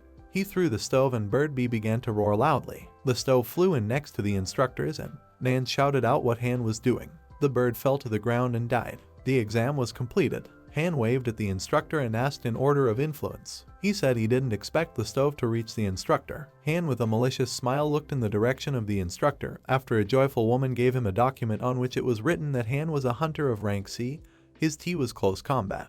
She congratulated him on passing the exam successfully. Han thanked her, and the girl said that since he was registered with the Hunters Association, he could now officially engage in hunting activities. Han took the document and asked if she meant entering the dungeon and selling items. The girl said he was right. Then we see someone hitting the table. It was Instructor Man who called out to Kim and asked him to explain how this could have happened in the first place. Kim sat with his eyes closed, thinking. Man was reminded that Kim had told him that he would fail within 10 seconds, but in the end, he managed to pass the test in that time. Kim said he really could make a joke. Kim looked at him and said that he had done everything in his power and based on the stated data, a Han cadet would never have been able to pass this test. Bang gestured with his hand in displeasure and asked couldn't we at least give him a lower rank. Kim asked much lower. He recalled that Han killed a monster in 10 seconds, which is aimed at cadets who received the D rank in the intermediate certification, and if he gave him this rank, he could appeal. Han came into the room and interrupted their conversation. He said that he had received an ID card. Kim told Han to accept his congratulations. Han approached Instructor Manhwa with a smile and said that he didn't look very well. He asked if something was wrong with him. Han stood and watched Man Po, who was smiling and laughing. He said they were congratulating him. Han said that if memory serves, he reached the rank of S before retiring. Man asked what Han meant by that. Han turned his head to the side and said that he just briefly remembered how he said that he thought he was trash. Mang gave him a satisfied look after Han said that it suddenly occurred to him that Mang might actually have been the scum. After that, the instructor jumped up and started calling Hana names. Mang headed towards Han with his fists. Kim stood up and told him to calm down. Man started swinging his arm to hit Hana. Han stood confidently and as he had planned, Mang easily fell for his provocation. Han dodged and swung his arm to strike. He hit Man right in the stomach and said that he was acting in self-defense right now. After that, he slapped him across the face with his palm. He said it was his response to aggression. Man flew back and didn't understand how Han had such incredible strength. Han then stood in front of Kim, and Han asked if Kim had offered him a job as a direct employee of the Hunter Association. Tim said that Han's salary would be 1 billion won. If he wanted more, it could be negotiated. Kim said that if he accepts his offer, it only seems to be a win. Kim looked at the document and thought that 1 billion V was a good start. The team smilingly said that he was just able to discern Han's potential. Han called out to Kim and said that it seemed that the difficulty level of the exam was adjusted arbitrarily. I was surprised. Han looked at him and told him that he wouldn't give away the problem, but it wasn't in his nature to make a deal with someone he didn't trust at all, so he threw Kim's business card away and left. After that, we fast forward 2 days. According to the news, it was rumored that a mysterious phenomenon called the Tower of Trials had been observed among the hunters recently. Everywhere it was written about the Tower of Trials. Han said that everyone had finally found out about this tower. He looked at the phone while holding the return stone and said that he got rid of the equipment at a very good price. He said that after all, these 3 days were not wasted and he spent them very productively. He said that his time on Earth was coming to an end and he had to leave. The system message wrote that in a few seconds less will be moved to the test tower. Khan said he would love to have his time, too. He was returning to the Tower of Trials. Han began to sink, and he realized that he was once again looking forward to making further progress. He was beginning to disintegrate into particles, and he knew that when he returned, he would be busy again. Space began to distort, revealing a bit of sun, and then he appeared in the room at a height, so he fell and was surprised, flying with his mouth open. Falling on the bed, he sat down on it and said that here he was again back in the tower. Then he turned around, and there was a crystal and a chest on the ground, and Dream said that this was to be expected, that he could freely move objects between the tower and the real world. Song put the chest and crystal in the inventory, and then lying on the bed decided to jump off it, so he jumped very far. Stretching his arms and with a smile on his face, he decided to stretch his body a bit and waste no time challenging the 5th floor, when suddenly the notification says that he has received an achievement, First Return. He has created a skill, Eye of Truth. His eyes glowed purple, which surprised him a lot. The fact that his eyes have turned purple is due to the fact that the effect of this skill allows you to use mana to get information about the target that he is watching. Even ordinary items, looking at them, you can see information about them. and also determine whether the opponent's words are true. Around Sun, false people are introduced with a fake smile. Sleep pokes its finger at the inventory window, which means that in addition to receiving data about the object of observation, it is also able to distinguish between lies and truths. Song looked at it with surprise and laughed that it was a jackpot of pure water. He was very lucky. Song purchased a Thunder Sword, for which he gave 5,500 points. I also bought a Hunter Scout Shield, which I paid a little less than 3,800 points for. Song immediately decided to waive the sword, saying that even though he gave a lot of points for this sword, but he really liked its options. The sword began to glow with a yellow aura, and lightning struck around it. This was his ability, because with a 10% chance, he could apply the lightning effect when hitting an enemy. Sun believes that this sword will be very useful with such options. Then he decided to start the test, and the notification asked him if he was ready to start the test on the 5th floor. Dream didn't hesitate to jump into the portal that appeared, saying that after all this time, he would finally start the test. A large number of notifications appeared, which indicated that the Dream had entered the 5th floor, and the difficulty was high. Also, the subject of the test was hunting, which takes only 24 hours to complete. The condition for successful completion of the challenge is to defeat the werewolf boss located in the Wolf Gorge. The condition for failure to pass the test is the death of the applicant or the expiration of the allotted time. The reward for a successful breakthrough is a patch on the head of a werewolf. The penalty is death. Dream appeared right in front of a huge rock that was very sharp. Around it were rocks shaped like spikes. It was night outside and the weather was overcast. Song, holding the new sword and shield in his hands, looked very confident. Around him, the wolves that were standing on the high ground began to climb out. There were a lot of them, and so they all decided to attack Sun at once, jumping on him in a crowd. Song calmly began to cut through one wolf after another, running forward. They were all barking in pain. Dream, running through the next wolf, kicks him with all his might, throwing him very far away. This wolf was rolling on the ground, leaving a trail behind it. The hero didn't understand why they were all so weak, and now the wolf is stopped by a huge white paw. Dream notices this and is surprised, and behind the wolf that had flown away, there were huge white werewolves. There were 3 of them. The wolf was trembling and whining from weakness, but then one of the huge werewolves opens its mouth wide and then bites the little wolf in half. They were joined by another huge werewolf. They all decided to surround Sun while one of them had blood all over his mouth. It looked pretty creepy. Dream looked up at them because they were too big, but then his eyes lit up and then there was a strong sporting excitement. He said that the Tower of Trials never disappoints him. The werewolves charged at him. Song leapt off the ground, rushing straight at them. Dodging the werewolf's bite, he flew into the other's mouth, saying that it was even getting fun to pass now. As he cut one of the wolves in half, he smiled and wondered if he was just going crazy. And then he performs a series of kills, just like he did with those little wolves, cutting down one by one. The notification said that the skill proficiency of Hunter's Dagger has reached 100%, so this skill has been upgraded to rank E+, and the accelerated regeneration skill has been upgraded to rank D. Dream landed on the ground while there was blood all around. Song, looking at his dagger, thought that the Hunter's Dagger skill that he had obtained on the 3rd floor had also almost reached its growth limit. He needs to get a new swordsmanship skill. More werewolves jumped on him as he stood there thinking. But then he held his dagger out in front of him and with a malicious smile told them to keep attacking without stopping. After a while, a blood mist was coming out of all those werewolves, and he was standing in the middle of them. Sleep consumed each of these souls, thinking that he had already hunted 3 times, and it turns out that the sword's lightning effect is even rarer than he thought. Standing in the midst of this blood mist, he was told numerous times that he had absorbed the Mad Wolf spirit, and his skill had increased by 16%. Song, holding the sword in his hands, looked at the notification window and said that the skill of the unique characteristic is also steadily growing. If he gives 100%, he will be able to increase the rank of his unique characteristic. Then, he started walking somewhere, thinking that he was almost in the middle of the Wolf Gorge. Suddenly, he notices something that makes him wonder. It was that there were a bunch of dead wolves around him, and they were all covered in blood. He didn't understand what was going on and assumed that there was a conflict in the pack. And then I sat down next to one of the wolves and realized that the cut was too smooth, so it was made with a sword. Then, he turned his head to look at the stone that had a cutout on it, also made by a sword. He thought that the footprints left nearby only confirmed his assumption. Song decided to use the Eye of Truth, so his eyes shone with a purple light. The same cut on the stone also lit up because of his ability. The notification said it was a D rank aura trace. The mark left after a rather skillful aura neatly split the wall. All traces of that aura around Sun were glowing with purple light. He was beginning to guess that this was another skill. His face looked a little strained. He thought about it, thinking that there were too many nuances that didn't make sense to him. He felt uneasy at the time. But suddenly he hears a heart-rending growl,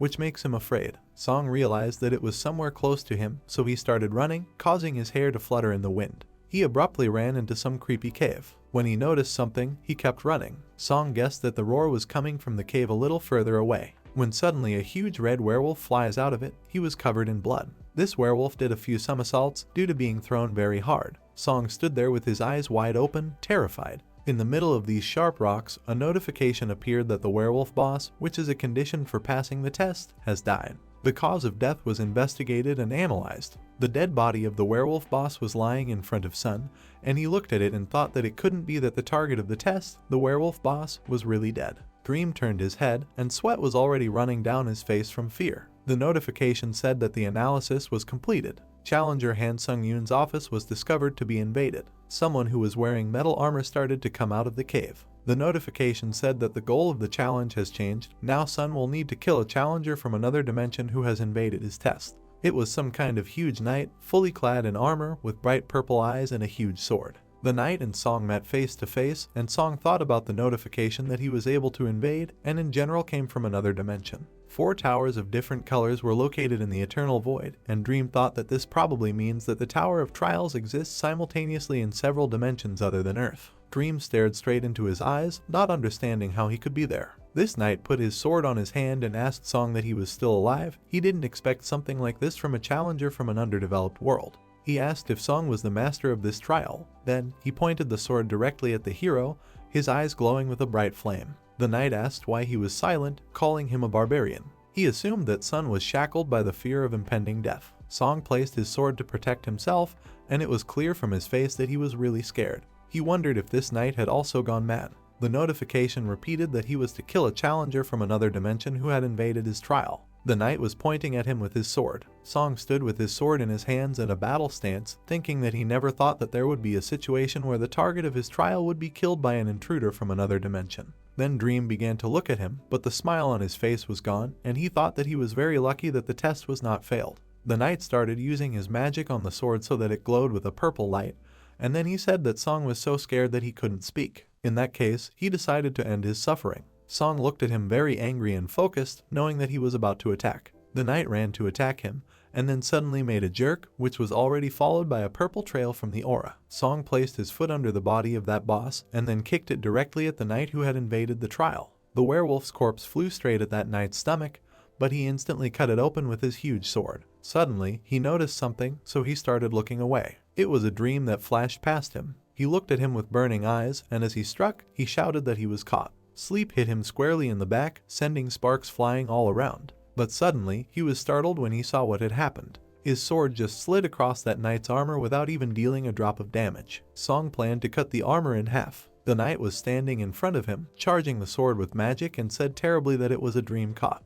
So he hit him with all his strength, but he was able to defend himself by holding up his shield that he had recently bought. This shield shattered into small pieces, and the dream itself flew very far away and with great speed. The dream flew into the wall, leaving a huge dent in its wake. The impact caused him to bleed everywhere, and his face twisted in pain. Song held his hand, because it was broken from such a blow from the knight. In front of him was his sword. The knight looked at him and said that he was able to block the aura, but if he allowed himself to be cut in half, he would meet a quick and painless death. The dream started shouting at him that the system had recognized him as an intruder, that he was even like this, because the dream was seeing him for the first time. The knight stood in front of him and laughed, saying that a barbarian couldn't possibly know what a storyline was. Song asked, startled, why exactly something like this had happened in his trial. The knight glowed with a purple aura and told him not to hold grudges because the tower was originally such an unpredictable place. He decided to give up long conversations because it's time to know the honor already. Sleep started to stop him, gesturing for him to stop. Then he clutched his hand and, holding back the pain, asked me to tell you what a floor introduction is. The knight calmed down a little, so he looked at him in silence, but then said that since he was a dead man anyway, he could tell him. The dream looked at him as if it was planning something. The knight began to tell that among the options of the system, expansion occurs from the 8th floor, there is a so-called floor implementation. This is a small notification window that says that this is a ticket for a floor implementation. After all, if you buy a ticket for a floor introduction, you will be able to interfere with other people's tests. And he explained that here he stands at the top of the floor and then just gets to the bottom, embedding. It was Sun who got it. Dream looked at him and asked that he called this place an undeveloped world, so it turns out that he came from another dimension. The knight looked at Sung, who tilted his head in pain, and asked what it meant that Sung thought that he came from some other world. Dream replied that it looked like it was, and then he looked up with his eyes and used his Eye of Truth skill. The entire night was covered in a purple aura, and the notification said that the opponent was completely honest with him. The dream was silent and empty, but all it could think about was that this knight was telling the truth after all. The knight pointed his sword at him out of anger, reproaching Sun for having just committed an extremely unpleasant act. How dare he even judge his words and actions? Song looked at him with a smirk and determination, saying that there was nothing he could do about it. The knight was even angrier because of this, so he was ready to tear him apart, asking how dare he even be impertinent to him. Song looked at him and said that he had obtained some valuable information, so maybe he should also share a fun fact. The knight asked what the fact was. Song showed his hand that he was holding in his hand and said that thanks to the pain tolerance skill,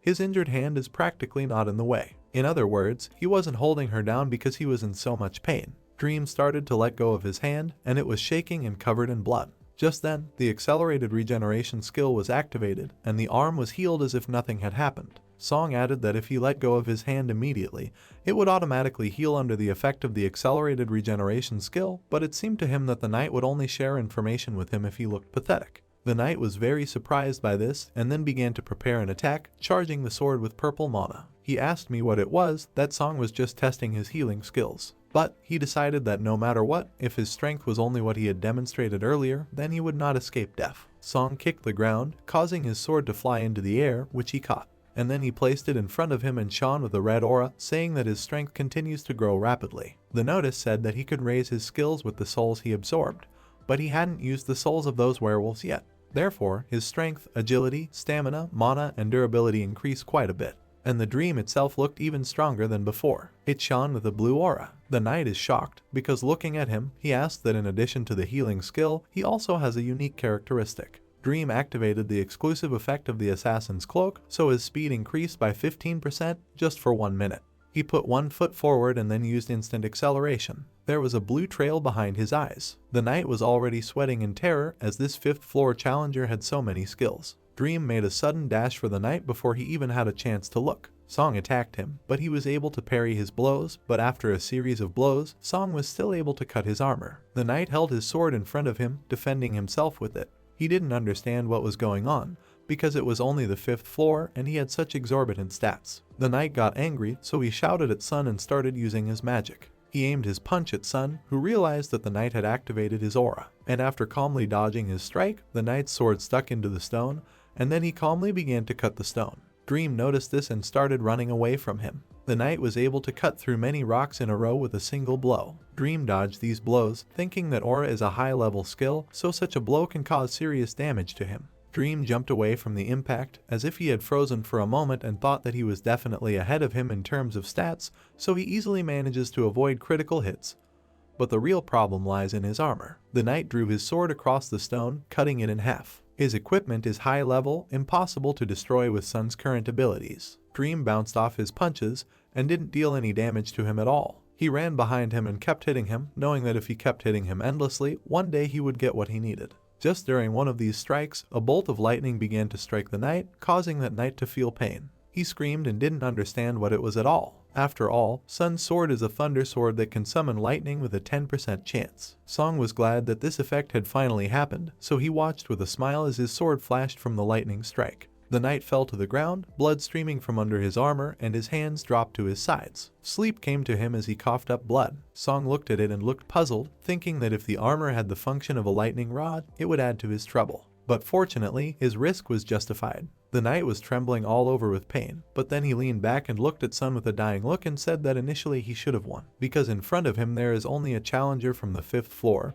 He does not understand how this is even possible, how he has so many skills. Song pointed a sword at him and said that he was strange if he relied entirely on his only high-level skill and armor. Dream started swinging his sword at him, saying that it was finally time to meet his end. The knight was very scared, so he covered himself with his hands and shouted at him to stop, because he can give answers to all the questions that interest him. Sleep, with a chill inside him, replied that there was no need. The knight started screaming, and Song just stuck a knife in the middle of his armor, killing him. His blood was flying everywhere. He made his last move, raising his hand, and then it just fell. Dream turned around and thought about how it was getting easier and easier to kill each time. Then he turned back to the knight and brushed the blood off his sword, knowing that if he felt uncomfortable piercing someone else's flesh, it would be a much bigger problem. The notification said that he had passed the 5th floor, and that knight just started to disappear. The dream saw something and was alarmed. It was that the blood mist had appeared, so he activated its absorption as quickly as possible. The knight disappeared to the end, and Sonu wrote that he had absorbed the spirit of the challenger, Kata Drax. Because of this, his skill had increased to 15%.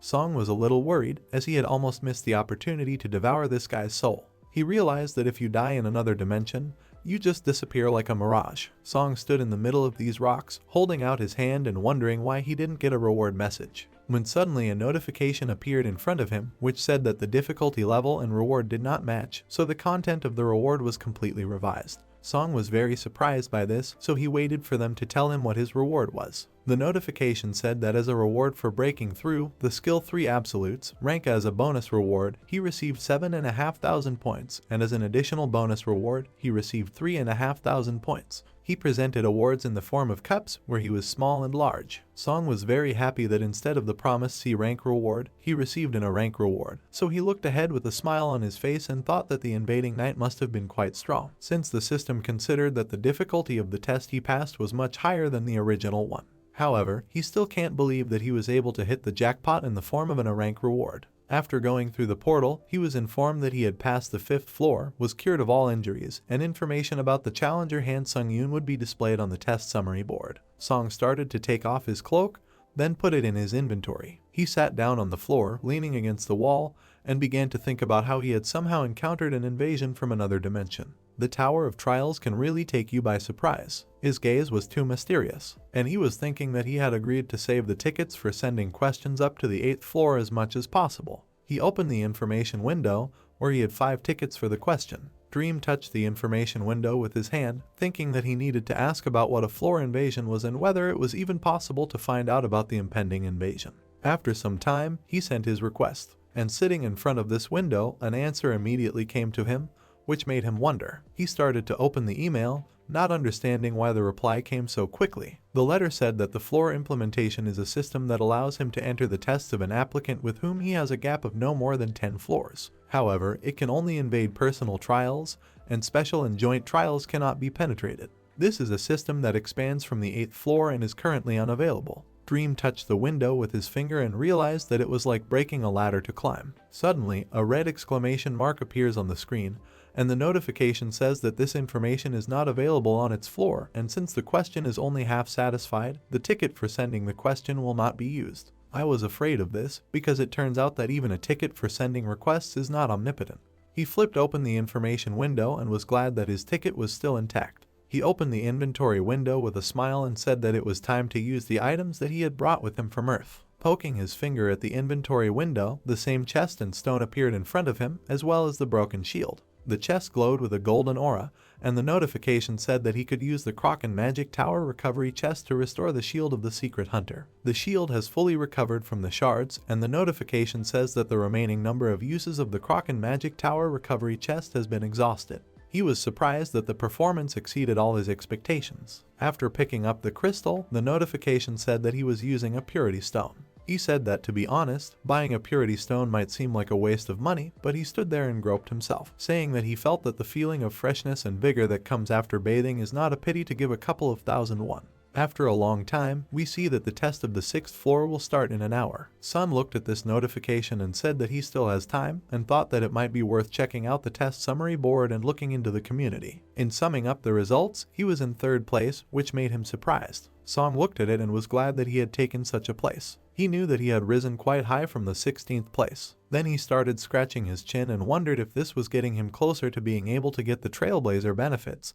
but decided that he would have to go all the way to the 8th floor to learn about those very benefits. Sun then decides to log into the community chat. There was complete chaos, people selling ways to get the mental resistance skill, which would be very useful in killing and looting. He claimed that people can earn money by killing players. Song stood there and read the chat, but he knew something wasn't right. Other people in the chat told him to stop looking for a way to make money from killing people. They tell him that he still had to kill a person on the 4th floor, so what is he doing here from being a saint? Dream was reading all this, and all around him were like demons from a field of chaotic madness. He knew that what he was looking at was literally chaos and disorder. He didn't know what had happened in this chat at all. The dream represented a mental resistance skill that is now being actively traded. They have an attractive effect of reducing shock, but at the same time, it's like a double-edged sword. Even if you use a skill every time to let go of your heartache, it doesn't change the essence of the problem. Just then, he noticed something that made him wary. This is one of the chat messages that said that the person who had so suddenly released information about the 4th floor trials had changed his name to Sudigongyu. His avatar was very creepy, and that message suggested that since they were talking about a competition between hunters, it might mean killing each other. Song looked at this and wondered if this wasn't the same challenger who had ruined the atmosphere in the 4th floor community chat. He remembers feeling like he was deliberately inciting everyone to fight each other. Song looked very displeased, asking if it would be the same this time. He swiped away the window, saying that it was worth remembering Sudigongyu's nickname carefully. And so, at this moment, the portal just appeared, and the notification asked if he was ready to enter the 6th floor. It said that the theme of this test is occupation. The time for this is 50 minutes. The condition for successful passage is to capture one of the strongholds in any direction within the allotted time. And the condition for failure of the passage is death or the expiration of time. The reward for successful completion is a random chest, rank B dream. After passing through this portal, was a little surprised. After all, there was a huge sea in front of him, which was completely filled with various platforms. And on the platforms there were portals of other players. Song looked ahead and was glad that this time he had the sea. There was another portal on his platform, and the notification said that the selection of applicants is over.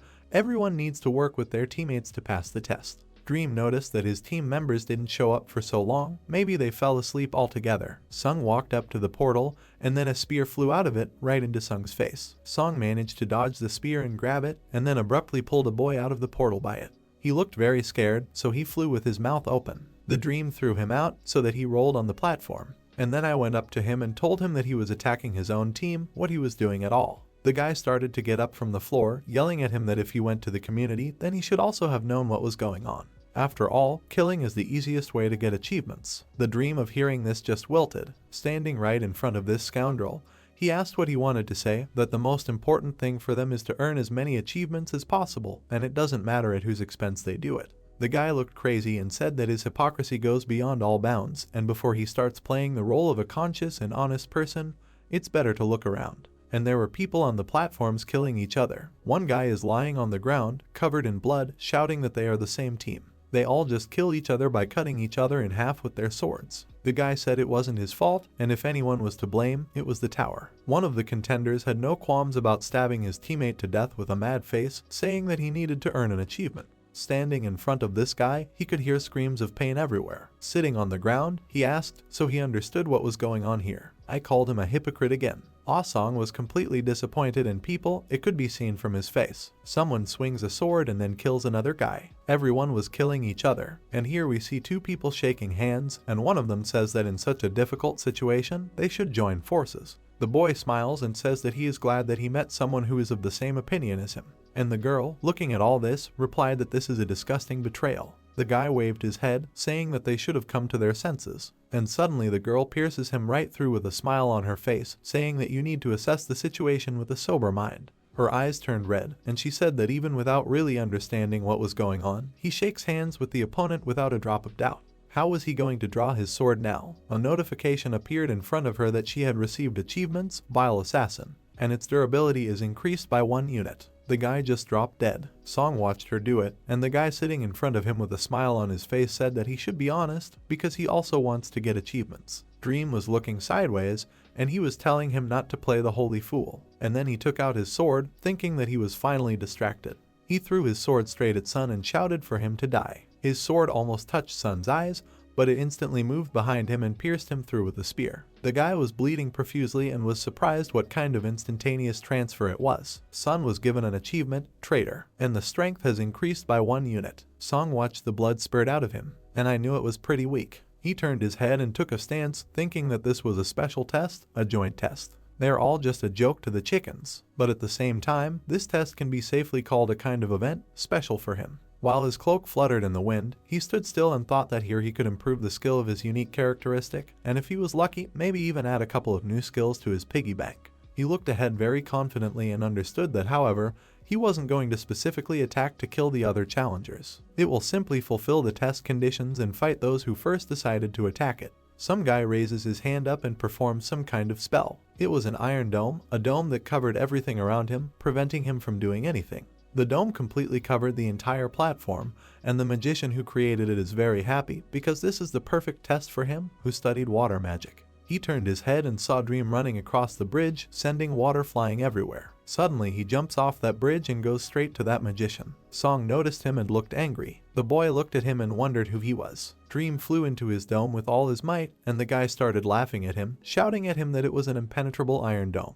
But then Sleep breaks through the dome and kicks him in the face with all his might. That this magician is already starting to spin, and there was a lot of blood around. The magician flies very far away, and his dome collapses in an instant. Song stands in front of the corpse and thinks that even though his actions were a little cruel, but the main thing is the end result. Suddenly, the two guys who wanted to attack him realized that he was a guy from a high position on the leaderboard, so they should move away from him. One even said that he really looks like a monster. Song sat in the middle of the platform as the others ran away from him, thinking that by doing so, he could instill fear in his opponents. To be honest, even though he wants to earn achievements, he still doesn't want to make unnecessary kills. The notification said that he had captured a stronghold, but the capture is also interrupted if someone from another team is on his territory. He must not allow his opponent to capture the stronghold. His remaining time is 10 minutes. Song sat and read what was written on the notification and realized that he only needed to hold on for 10 minutes. Then, he thought that the high-ranked challengers who immediately confirmed on the 5th floor to participate in the next trial without using the return stones should already be outside the 6th floor. Most of the people around him are low-ranked challengers, so perhaps breaking through the trial would be easier than he imagined.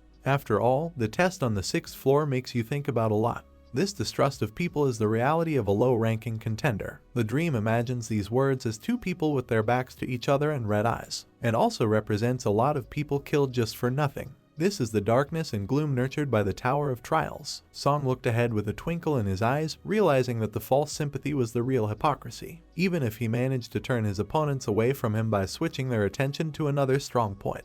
In the end, someone will die anyway. The notification wrote to Sun that the enemy had entered the territory of his stronghold. Capture is suspended. Song noticed this and turned around to see who was there. There were 4 people coming at him with guns. Apparently the main one, with yellow hair and a haughty look, says that Sung has such a confused expression on his face. In this test, the team consists of 2 people, and on its territory suddenly appeared 4. He asked sarcastically, probably wondering how it came about. Sun looked at them and said that without explanation, everything is clear. He smiled and said that it must be that the 4 rascals gathered together and formed an assassin squad to earn more achievements. The yellow-haired man began to laugh, saying that the dream had caught the whole point right away, and now they would bring his sentence. He said with an evil smile that the dream should die. 2 guys, the biggest ones, jumped on him with guns. Song placed the weapon in front of them, defending himself. Suddenly, one of the people standing behind the attackers started doing heart fusion magic. Suddenly, Song felt something appear inside him. The notification said that he would now feel everything the conjurer felt.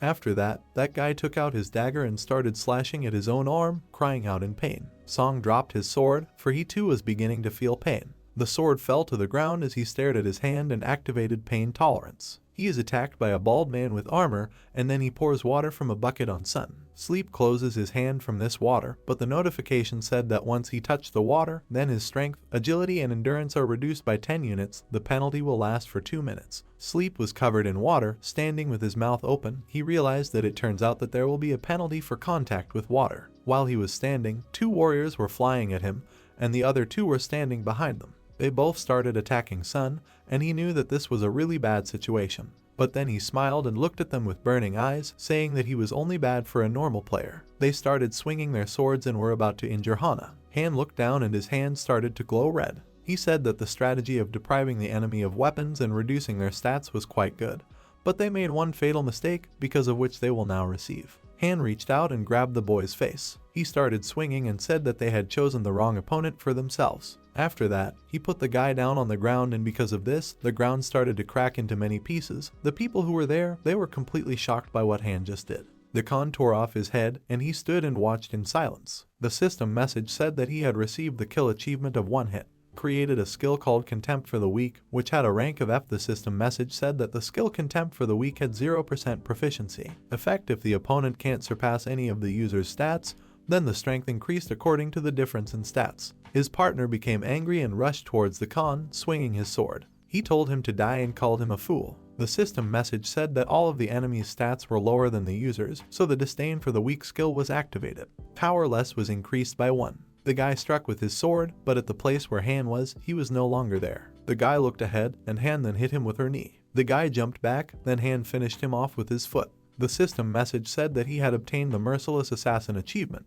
Han smiled and his dexterity increased by 1 once more. Other people stood and watched as I killed their allies. The yellow-haired guy looked ahead with displeasure. Han walked slowly towards them, unfurling his cloak. The guy looked at the other comrades and asked what they should do in this situation. He asked if they would attack at the same time. After that, the yellow-haired guy chopped off another guy's leg. He started to scream loudly in pain. He fell to the ground, and his leg began to glow with a bright light. Han got down on one knee and was also in pain. He looked ahead and realized that they were literally connected and they shared one pain between them. But fortunately, there was no real damage. The only problem was that this pain limited his actions. The guy who had his leg chopped off screamed that he was a bastard and continued to lie on the ground. He asked if he considered himself human after that. After that, the guy stabbed him through with his sword. He told Han not to approach him. Han stopped walking and stood up from the pain in his body. The guy who was being stabbed was lying on the ground and begging to stop. The yellow-haired guy said that if he took even one more step in his direction, he would cut that jerk's throat. Han stood there in terrible pain. He knew that with the speed tolerance skill, he was still able to move around at least somewhat, but the problem was that it was difficult to react properly to the opponent's attacks and actions in general. He looked ahead and realized that, as expected, the answer was only one. He looked at the guy in terrible pain and realized that he had to kill the challenger who had activated the heart fusion as soon as possible. The guy threw his weapon at him, and it cut off the head of a friend. The yellow-haired guy was indignant at this. After that, Han stood in place as if petrified. He put his hands to his neck and fell to his knees. He was in terrible pain in his neck as he had just chopped off another guy's neck. The yellow-haired guy started swinging as he realized that if he didn't kill him now, he wouldn't get another chance. He started swinging at Han. The Khan deftly took and stopped the sword with his palms. He looked at him holding the sword with his bloody hands and said that he felt like his throat was literally cut. He said that it permeated his entire body, and he asked if the other guy was curious about what it really felt like. The yellow-haired guy started to tremble and smile. He said that the Khan is just crazy in the head. Han picked up his weapon and went to attack. He cut off the head of the guy with yellow hair, and the guy managed to say that Han was crazy. Han stood looking ahead, his face covered in blood. The system message said that Han received the achievement Cold Blood and Shredder, which earned him 1,500 points. After that, time ran out and the stronghold was captured. Other people started cheering and hugging as they survived and coped. People cheered everywhere, and whether it was the instigation of someone that many people were thrilled to kill at the beginning of the trial, but in the end, the final winners were those who kept their team. Han looked away and began to ponder. He looked at the people who had lost their minds and realized that there were some exceptions. The guy was sitting up and his hands were covered in blood. He said he didn't do anything wrong. He said it was all the fault of the fool who couldn't dodge his punch. Han looked down at his bloody hands and wondered in the eyes of the other contenders if he looked like a monster like any other guy. The system message congratulated him on this, and he was able to overcome the 6th floor of the Tower of Trials. The random draw box was sent to his inventory as a reward for breaking through. As a reward, he also received 8,000 points. He started moving to the waiting room from. A blue space appeared. Han looked at the field where there was a large number of people's souls. The system message said that he had absorbed the spirit of player Lee Sung-jun, Kim Jin-hyun, Wook Sung-jin, Han Seok-jun. It absorbed all of these souls, and the mastery of the unique necromancy stats was reached to 100%. The rank of unique necromancy stats has been increased by another 1 level. Necromancy was equal to D rank. The entrance to the waiting room on the 7th floor was made. Han entered the portal and moved to the waiting room. The event viewer function has been activated. Han was surprised by this, and I opened my list of achievements. There were a lot of achievements, but he was interested in achievements that were equal to the S class. As Han had imagined, returning wasn't a simple achievement. He started tapping on the system screen and decided to take a closer look. There was a kill achievement of 1 hit which was equal to Class C. Achievements were awarded for killing an opponent with 1 hit as a reward. The player received sideways contempt for the weak. He also looked at the Merciless Killer, and it was Class E. Achievements were awarded to those who made consecutive kills of challengers without hesitation. As a reward, dexterity was increased by 1. He also received achievements Cold-Blooded Shredder, whose class was equal to D. This achievement was awarded for killing 5 or more challengers in a challenge. The quality of the award was awarded 15 points. Han noticed that he really did get a lot of credit for those murders. He looked at the disdain for the weak ability and realized that it meant that if a player earned achievements, they would receive various rewards such as self-skills, points, or stat boosts. He looked in his inventory and found a gift. It was a random draw box of rank B. The system message said that in front of him was box C, which was tied with a yellow ribbon and from which he could randomly select one item.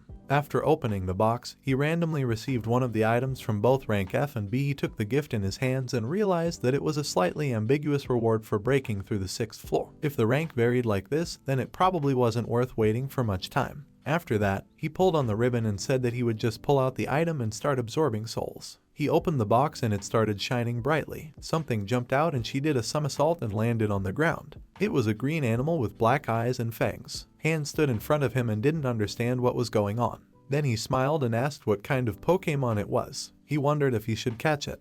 Han immediately rushed to meet him and tried to catch him. He reached out to grab it, but it jumped up and dodged Han's attack. He jumped back, and Han tried to get close to him and catch him, but he couldn't. Han pushed off abruptly from the floor and grabbed it with 2 hands. Han smiled and was glad that he was able to catch it, but the animal decided to open its mouth with sharp teeth and bit Han's hand. Han was surprised and started shouting. He threw the little animal aside and it stood up and glared at it.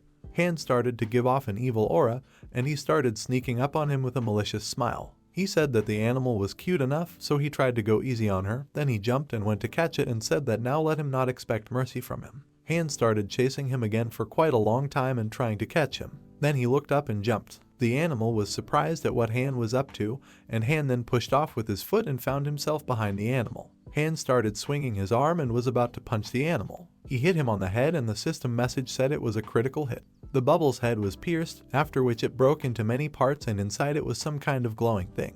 The system message congratulated Hana and said that he had drawn the item corresponding to the highest class in the random draw box. Han looked in surprise and realized that if it was said about the highest class, it meant that there was a class B item in front of him right now. It was a B-grade wrought iron pendant. It was a steel pendant imbued with the soul of a blacksmith who had spent his entire life working with this iron to forge it. This item increased the effect of metallurgy and swordsmanship skills by 7%, and also activated an exclusive effect steel defense when adding mana. Since mana was consumed when activating an exclusive effect, there was no time to recover. Han picked up the pendant and looked at it. He was surprised by the steel protection and decided to test it. The amulet began to shine brightly in his hand and the system message said that the B-rank wrought iron pendant activated the exclusive steel defense effect. Han was covered with the pendant's aura and his skin became stronger and could now absorb 10% of all physical damage that Han received. Han was surprised by this ability. Also, the effect of the sword skill has been increased by 7%.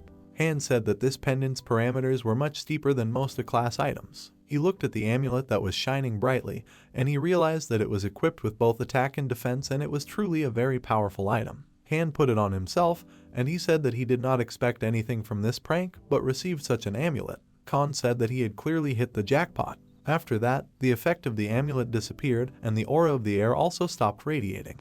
Han didn't understand what it was and the system message said that all mana was lost. The exclusive effect of the grade B steel defense wrought iron pendant has been disabled.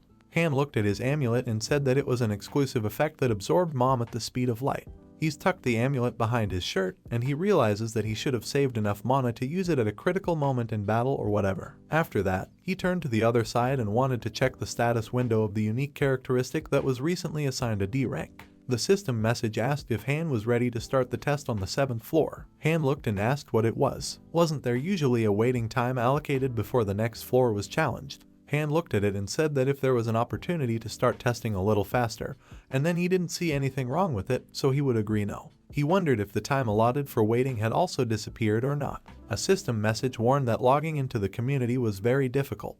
Ghost of the Tower wrote, "Did you guys know that the waiting time is gone?" Han took a look at all of this and thought that now everyone could immediately start completing the task. The manager and Spirit Tower started discussing it in the chat. Han started flipping through the system dashboard, and he realized that it didn't matter that the waiting time was gone and no one was particularly interested in the benefits of a trailblazer. There was an atmosphere of desperate desire to go home in the community. Han wondered if it was due to the fact that most of them were low-ranked hunters. He looked at the chat and realized that compared to the 6th floor, the manner of communication on the floor had changed a lot. He recalled the monsters and was sure that all these maniacs had long ago quieted down and were taking the test personally, since they obviously would not gain anything by entering into a dialogue. He looked ahead and had to be wary of maniacs and murderers who used the lives of their comrades as mere tools to gain their own benefits. Han started flexing his fists and said that the most important thing was that he needed to develop his skills, which would not be shaken by any changes. After that, he said that he should now check the status window for rank D unique necromancy stats. The unique D rank necromancy stat was 0%. If the effect was this, the Khan could absorb the souls of the dead to enhance and supplement their stats, or simper, an additional effect. The Khan could continuously increase their stats, and the numerical value would be directly proportional to the rating and quality of the absorbed soul. 2. An additional effect allowed you to do that the soul could be stored and used if necessary, and the storage capacity limit was proportional to the rank of unique characteristics. 3. Additional skill allowed when absorbing the spirit of the deceased from added the chance that one of the skills imprinted in the soul could be acquired by hand. 4. An additional effect allowed the Khan to use the souls of the dead to protect the body, but at this time, the amount of energy consumed by the protective shell was proportional to the impact force. Han calculated all this and realized that the description of the basic effect was much more specific than it had been before. He realized that whereas before the main focus was on strengthening its characteristics, now the soul could be used both as a magic power and as a protective shell. Han imagined the entire diagram in his head and understood it all. Bisha took 2 steps forward and opened another one system window. Han really hoped that there would be something like an increase in the probability of getting a skill. Then he realized that his train of thought was wrong and anything could happen, so the ability to protect the body would never be superfluous. He took out his weapon from the inventory and tossed it up. He thought that it was time for him to test how effective the spiritual shield was. Han held his hand out to the side and realized that he had to take the risk, because even if he cut off your hand, the waiting room was equipped with a healing positive effect anyway. The sword began to spin in the air and gradually fell on his hand. He was about to touch her, but when he did, there were bangs and it was all swallowed up by the red aura that was emanating from Han's body. The system message said that the spirit had absorbed the damage that had just injured the user. Player Wook Sung Jin's soul disappeared and the number of souls in possession became 3 out of 30. Han picked up his sword and looked at his hand, which wasn't injured. Instead, the soul that he had was gone. Han was very surprised by this skill. He smiled and realized that the efficiency of the car exceeded all expectations. He looked at the number of souls and realized that it is better not to absorb all the souls that were with him and always have a couple in reserve to ensure their own protection in a critical situation. He looked ahead and opened the test summary board. He was ranked 4th and had an S rank on the 6th floor. He looked and realized that he had slipped to the 4th place. He felt a little sorry, but it wasn't so critical because to get the title of a trailblazer, he only needed to enter the top 50. He started to warm up and realized that he was very tired while testing both. He realized that there was no time to pull the cat's tail and looked towards the portal that led to the next challenge. The system message said that the tests of the 7th floor were starting and the difficulty was high. The topic of this test was proof. The remaining time was 40 minutes. Conditions for successful completion of the test were to pass 3 tests in the allotted time. The conditions for failure to pass the test were the death of the applicant or the expiration of the allotted time. Reward for successful breakthrough of the A rank Wind Grace skill. The penalty for failure was death. Han found himself in a dungeon. He looked ahead, and I wondered what the corridor was like. He felt an atmosphere that was completely different from the previous trials. He started to walk down the hall and realized that he literally wasn't aware of anyone's presence, which was extremely annoying. After which, he looked ahead and his hair started to move. In the distance, he saw a bright light that was tearing him down. He held out his hands and a bright flash appeared in front of him. The system message said that Han had entered the first test zone. He had to prove that he had overcome all his fears. He found himself in an open-air desert. He didn't understand what was going on here. He looked around and was surrounded only by sand. He stood still and realized that everything was as expected. The sand in front of Han began to fall asleep and a huge monster began to rise from the ground. I didn't stand there and watch it all. He realized that it was a sandy beach. He realized that this space was now a reproduction of the training test. The system message contains a condition for successful completion of the test. Break through 3 trials in the remaining time. Han realized that everything turned out exactly like this, that during the passage of this test, 3 tests that he had already passed would be recreated again. He realized that he could now defeat the sand golem with his eyes closed. Han wondered if this meant that he would soon be on the 8th floor. The golem started to rise in front of him and eventually stood up and looked at little Hana. Han realized that the sand golem wasn't originally as huge as it was now standing there looking at it. They stared at each other, and Han realized that his size had now been tripled. Galen raised his hand and sand began to fall from it. He started swinging at Han, and Han pulled out a sword and shield from his inventory. He said that he would try one time to hit him directly on the empty head. He went towards the golem that had thrown the punch, but Han dodged and headed straight for it. It ran down his arm and got to his head. He jumped high and somersaulted over himself and realized that his weak spot was the core, but he couldn't see it anywhere. He assumed that the more massive the golem was, the more the core was located deeper in its body. The golem started shaking its head, and Han hesitated. He started to fall, and the golem grabbed him with its hand. Toe started to squeeze it in his fist, but energy was released from the fist, and Han broke free of the golem's grasp. He looked ahead and realized that if he couldn't deal with it in one hit, then he would just chop it into pieces and find the core. He started attacking the golem in different parts of its body, and the golem started falling apart. Han realized that, as expected, he was only cutting sand and needed to find and destroy the core at all costs. The golem suddenly stopped and started shouting loudly. He raised his hands and was about to attack Hana. Han realized that his tactics had only made things worse and infuriated the enemy. The golem started swinging towards Han, and he threw a punch. Han dodged and was surprised at how strong the golem's power was. The golem leapt high into the sky, and Han leapt after it. He realized that dodging the blow wasn't a problem, but if that sand wave fell on him, he would have a lot of problems. In the way, he turned to the side and started running to the side. Han tried to run away, and then the sand began to fill everything that was there. The golem sat and was covered in sand. Han was also completely swallowed up by the sand. He looked ahead, and he said he was furious. He looked at his opponent coming out of the sand and took out his weapon. He looked directly at his opponent, and he used the 3 absolute skill. The 3 absolute skill was equal to the A rank. The skill level was 0%. Base effect using little to boost 3 sword attacks. Additional effect when using the skill,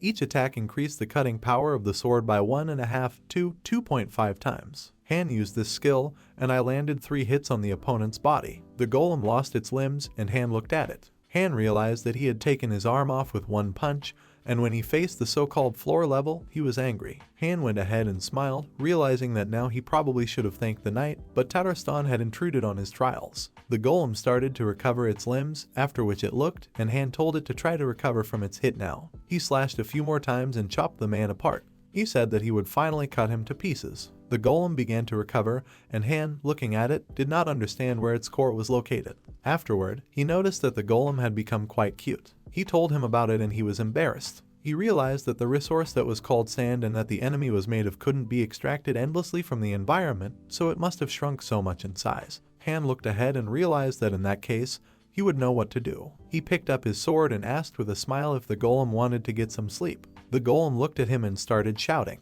He started swinging his arms, and Han, deftly dodging, dealt a crushing blow to the golem. He beat it into many parts and it fell to the sand. He got to his feet and the sand on his back disappeared and the core was visible. Han looked ahead and said he had found it. The core was located on his back. The body was so thickly covered with sand that he initially couldn't see or reach it. He took the sword from his hand and realized that about 10 minutes had already passed, and 40 minutes had been allotted for completing the tests of the 7th floor. He said it would probably be right to speed up. After that, Han noticed the golem start attacking him. Han dodged his attack and his other enemies. Han said that after an intense diet, his opponent became much more agile and faster, and he found it funny. Although he would have liked to play with it more, he didn't have the time to do so. Han was behind his opponent and delivered a crushing blow to the golem's core. The golem started screaming in pain and its core disintegrated. The system message wrote that Han proved that he had overcome his fear and 1 test was completed. Han then stabbed his sword into the core and the golem completely disintegrated. After that, a bright light rang out and Han took the golem's soul with him. He pulled it until it was moved to another location and the system message said that the spirit absorption failed. Han was indignant at this and realized that the skill boost had also gone down the drain. The system message said that he entered the 2nd zone of the test and was told to prove that he was much wiser than before. He appeared in a strange place. He looked to the side and saw the goblins. He took a closer look and realized that this was location 2 trial, an orc settlement. Everything was burning and chaotic. As he thought, there was a repetition of the previous tests. He picked up his sword and walked forward. Han hesitated and looked ahead. In the village where everyone understood, there were orcs. Han realized that during the 2nd trial, on the 2nd floor, he had destroyed an orc village. So it turned out that now the events that followed were unfolding in front of him. He watched as the orcs stood by their dead brothers. One of them started shaking violently, his eyes filled with rage. They started shouting and brandishing their weapons. Han speculated that they were having a bout of rage, and this phenomenon is often observed about monsters who are overcome with anger. He looked at them and realized that Orc in a state of rage was no longer a pitiful monster like E rank, and he knew that he would have to fight them. An angry crowd of orcs rushed towards the Khan. Han stood and watched it all. He looked and realized that these monsters weren't supposed to show the pain of losing a family member. System message, instant acceleration skill activated, 3 absolute skill activated. Han went ahead and said that at least in front of him, they shouldn't have done that. One of the orcs knelt down. He could barely contain himself and tried to say something. Han looked at his dead brothers who were lying there and asked her if the disgusting feelings he was experiencing weren't there to stand and just watch his family die unable to do anything. This made Org even angrier, and he got on his feet and started swinging. Han easily dodged and then cut off the head from the shoulders. The system message wrote, Han proved to have become much wiser, too. The test was successfully completed. Han looked away and said that this time he shouldn't have hesitated. He captured everything from the soul of the orc that he had just won and started to get sucked in and moved around. The system message said that Han had consumed all the spirits of the orc Jaegers. Proficiency was increased by 6%. The number of souls in possession was 19 out of 30. Han was able to see all the souls and happily said that it was great. E+ rank Hunter Dagger Mastery has reached 100%. Hunter's Dagger has been upgraded to D rank. Mastery of the D rank Instant Acceleration skill has been reached 100%. The Instant Acceleration skill was upgraded to D+, and Han entered the test area. He had to prove that he had overcome all his doubts. Han looked ahead and realized that this time it was going to be a complete brain drain. He looked ahead and realized that this was the 6th floor battleground. He looked to the side and realized that since the previous zones were on the 1st and 2nd floors, he thought that the next one would be a doppelganger from the 3rd floor, but he also noticed that the tile layout was different. He thought back to the orcs he had just fought and realized that he shouldn't have been surprised if the trials had been labeled wisdom so ignorantly.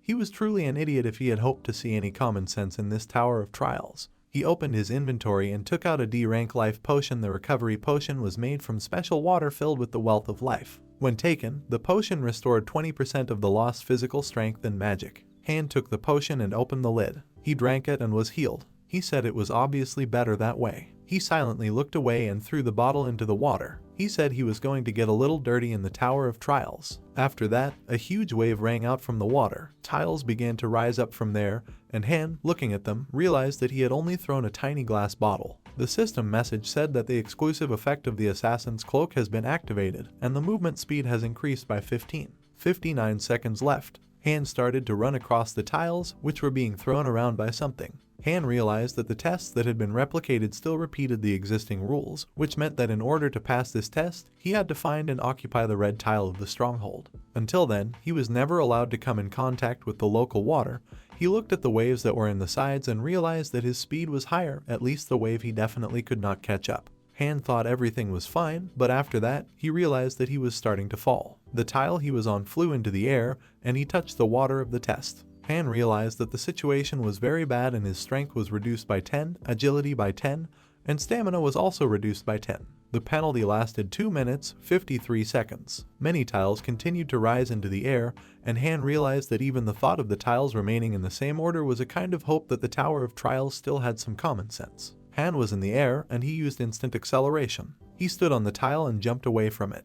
The tiles started to rise high, and Han started running on them. He realized that he had never expected to die in such a place. He jumped on the tiles and tried not to touch the water. He noticed that there was a red tile ahead. He looked at it and realized that he had to get to this strongpoint tile. He said it would finally be over soon and this annoying ordeal too. After that, the water began to gather in a funnel, and it rose in huge columns. Han looked at all of this and realized that now the Tower of Trials had decided to go completely berserk. He began to dodge the water that was falling to the sides and realized that there was only a little bit left. As he ran toward the red tile, the water began to rise behind him and from the side. He noticed it, and the water rammed him from the back. It began to envelop his body and head. The system message said that the exclusive effect of the Grade B Forged Iron Pendant, Steel Protection, was activated.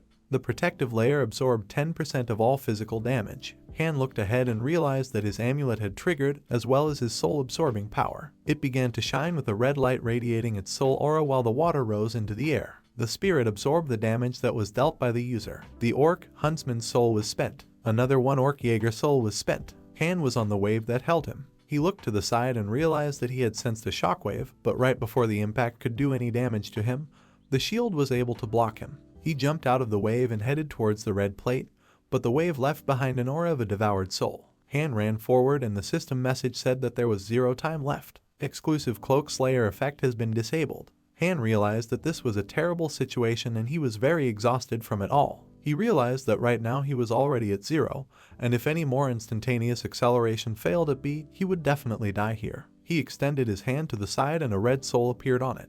He opened his mouth and shoved it in. He ate it, and the inside of his body began to sparkle, and his strength increased. The system message said that he had replenished his mana using the soul of an orc Jaeger, which is fine, and kept running. A wave from behind started attacking him, and Han leapt forward. He looked at the red tile and knew that there was only a short time left before the end of this test, but a tile of water immediately rose up in front of him. Han realized that this was a very bad situation. He crossed his arms and decided on a desperate move. He jumped away from the tile and into the water. He almost passed Moscow, but the water pushed him out and his soul was lost. He rose high above the red tile and began to fall on the tile, screaming loudly in fear. He stared at the red tile, after which he fell and fragments from the tile flew to the sides. A lot of orc souls disappeared because of this, and he was left with 12 souls out of 30. Han lay on the red tile and moaned in pain. He opened his eyes and looked at the water in front of him. He looked at her and a system message wrote that Han had proven that he had overcome his doubts, and the test was successfully completed.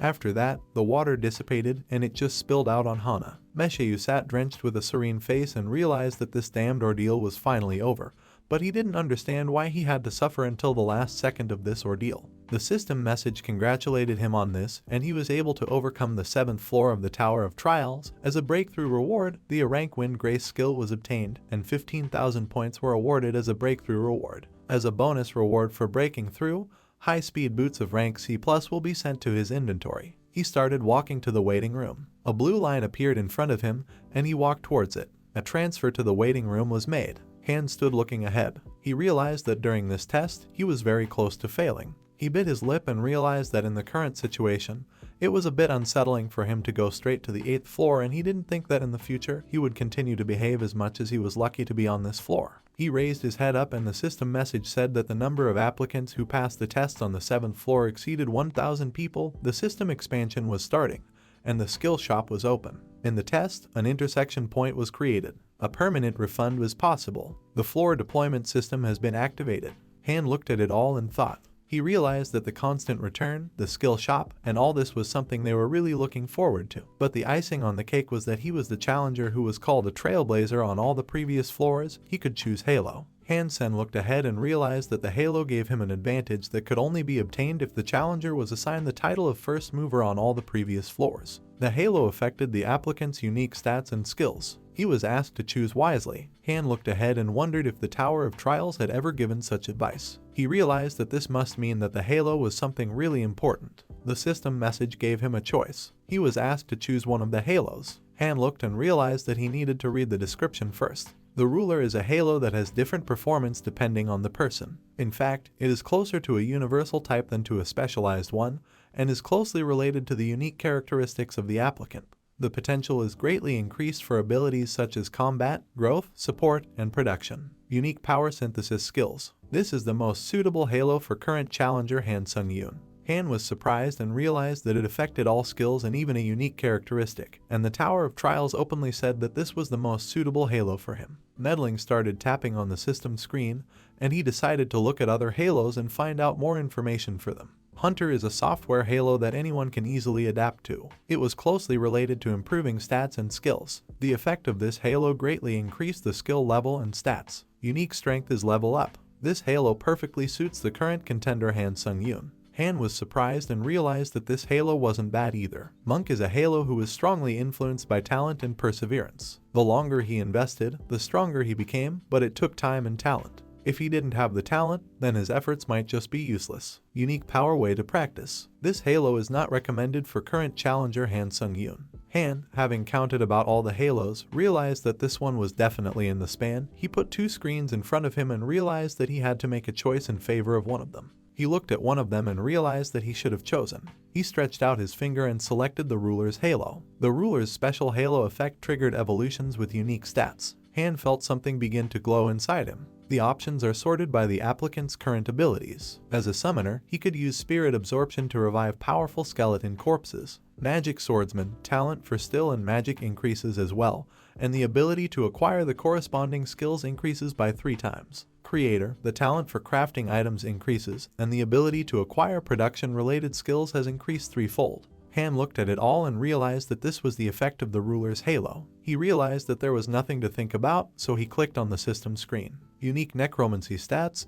The summoner attribute has been added. Some effects have been modified and new detailed effects have been added. A unique skill synthesis ability has also been created.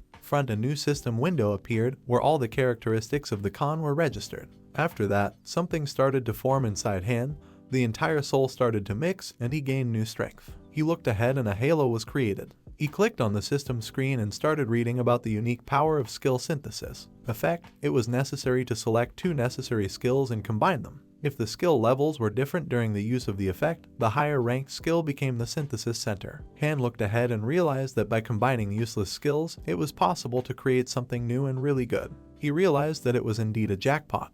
The system message told Han to look at the skill list. Ono asked him to choose a synthesis material from the currently available ones. He looked at his skills and started thinking about what he could put together. He put his hand to his chin and realized that the skills he didn't use were disdain for the weak and continuing the battle. He selected these 2 skills and clicked on synthesize. After the skill synthesis was completed, the system window shone. He looked at it all with surprise and the system message wrote that a new skill was created.